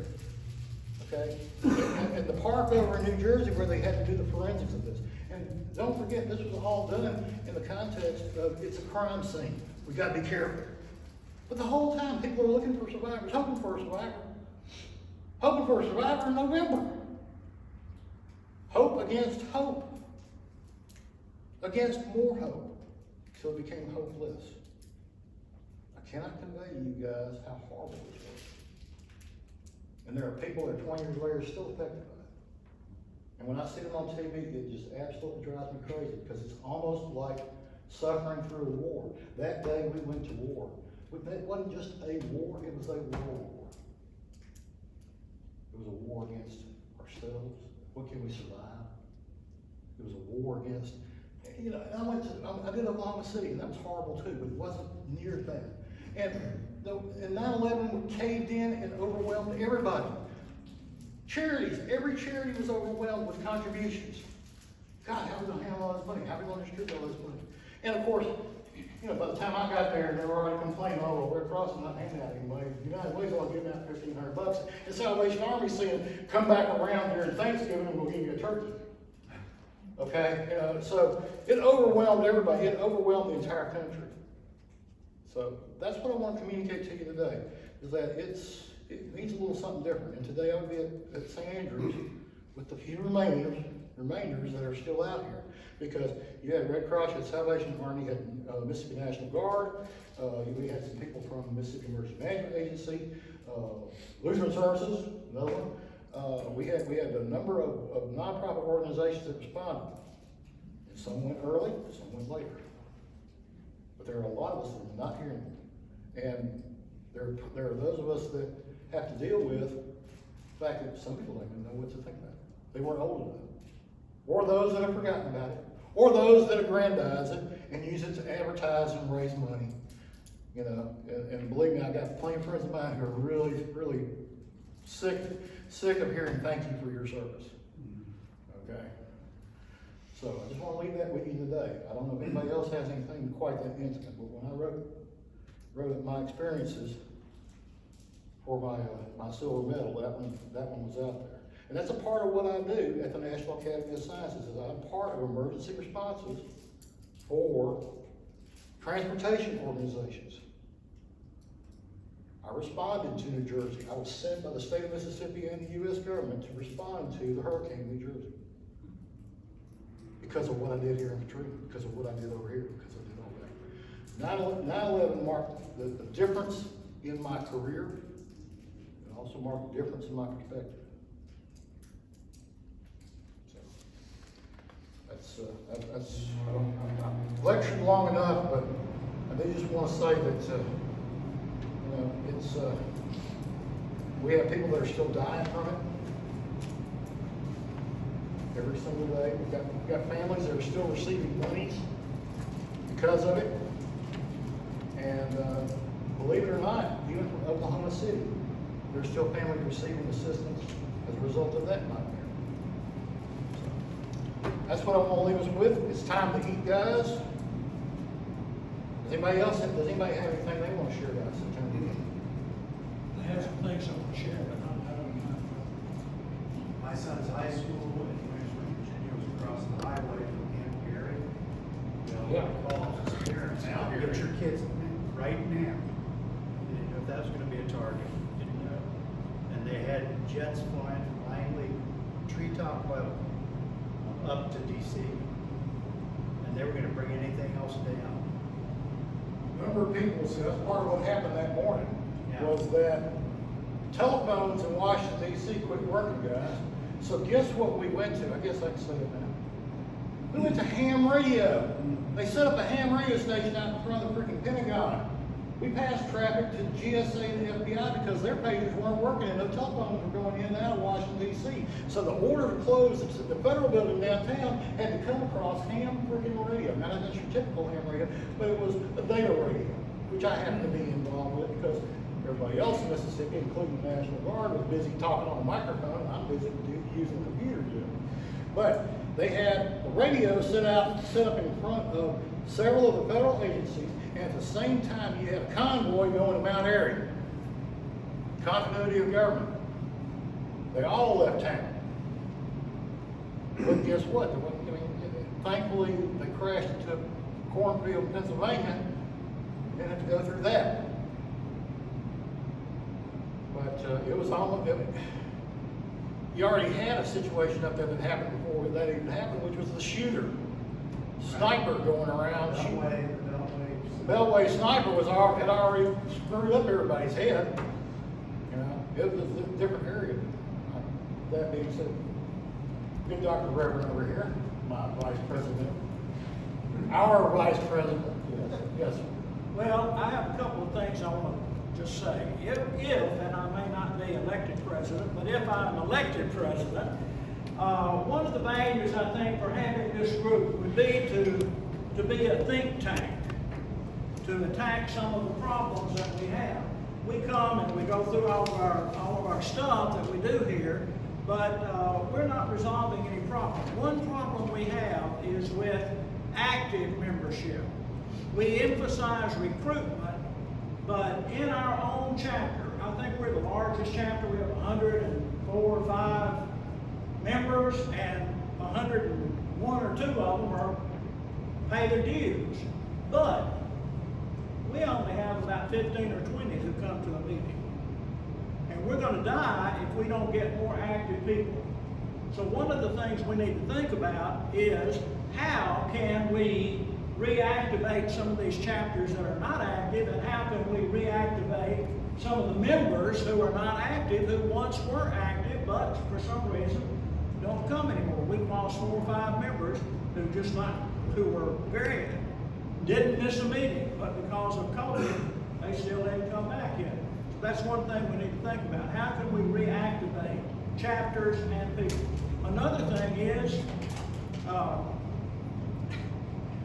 I was the black sheep on the executive council that didn't like the thing about the medals. You know, I thought, well, it makes us look cheap if we don't give the award that we're supposed to be giving. And we argued back and forth about that, but I finally came around to their way of thinking. It doesn't make a lot anyway. I would have rather attacked it from the other side and give them a medal and say, if you don't want to give it back, we'll have it in our box and we can give it out again. But we need a budget. We don't know how much we spend on medals. Brian and I asked Lynn, who does a great job with our treasury, but budget items are not, we can't just get them really, really quickly, because Lynn didn't know how much we'd spend on medals. He gave us one figure, then he called and he gave us another figure, and recently he told me that was an erroneous figure too, because he had bought $200 worth of those balloons.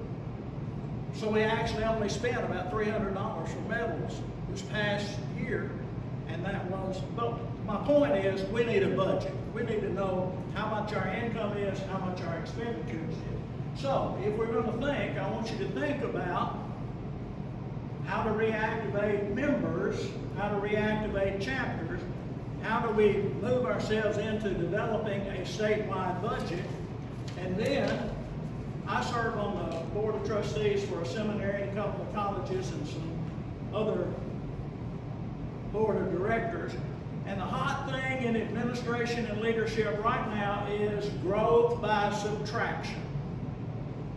That's what's happening on a national level, getting rid of all these committees. If you have a non-functioning committee and it's non-functioning, obviously you don't need it. Get rid of it. If you have a non-functioning officer who doesn't do anything, it's obvious that you may not need that office. So the growth by subtraction, I want you to think about that, because you're going to be hearing it in your organizations, whatever you are. But we need to be aware of it too, because we may have some things that need to be addressed that are non-functioning. And if we're going to operate to our maximum capacity, we need to have everybody functioning in the right position. And if somebody's in the wrong position, we may need them to the right position. And that's all I have to say. Good deal. Amen, Reverend. Amen, Reverend. All right.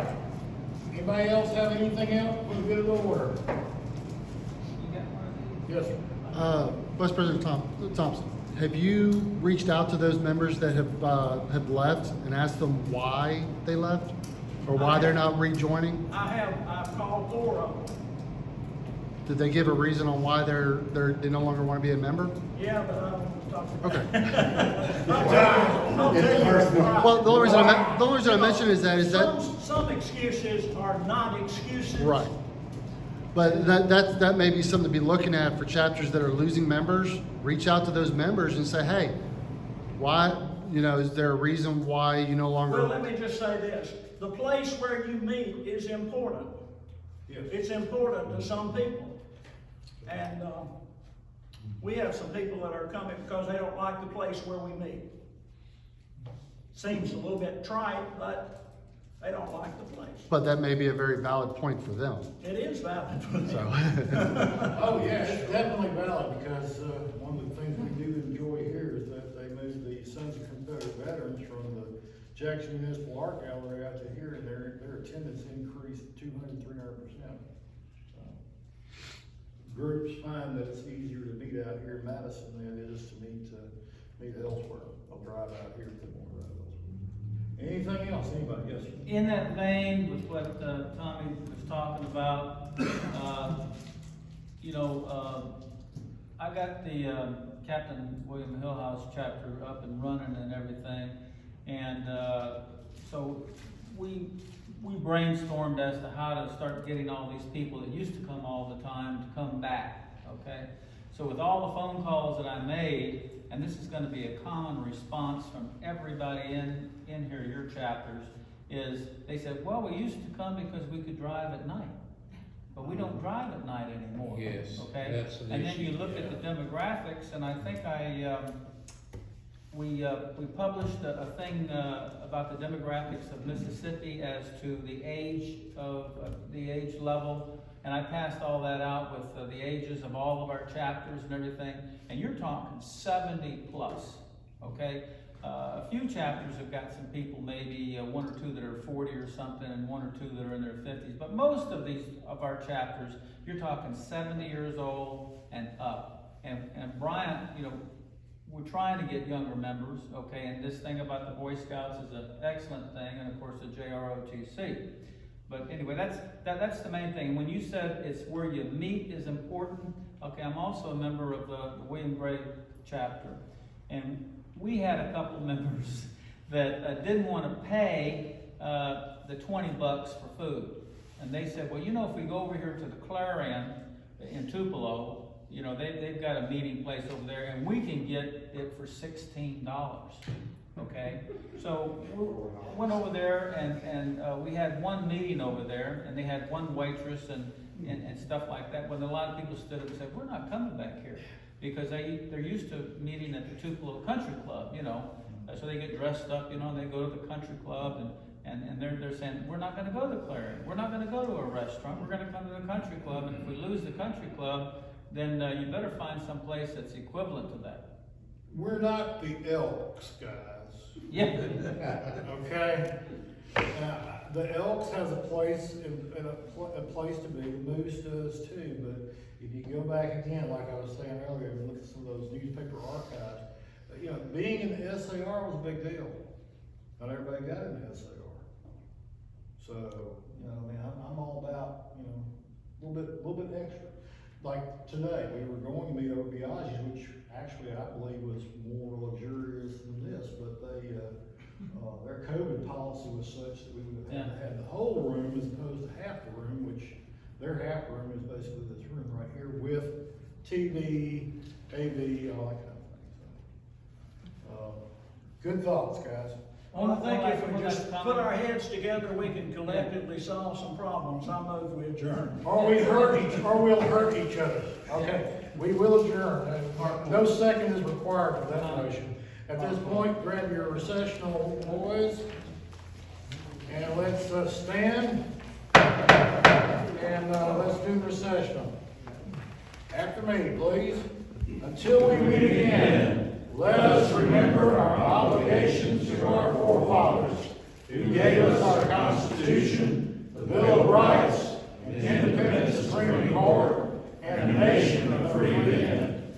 All right, if you would, Dr. Childs, give us our prayer. I will. Lord, thank you. What a wonderful meeting we have had today. We thank you that we're going to definitely feel your spirit this morning. And I pray as we go from here, I pray you'll bless us in our life, in our churches that we go to. Let everything be glorifying to you. Now, Lord, we thank you for our meal. Give us that nourishment we need to be more like you each day.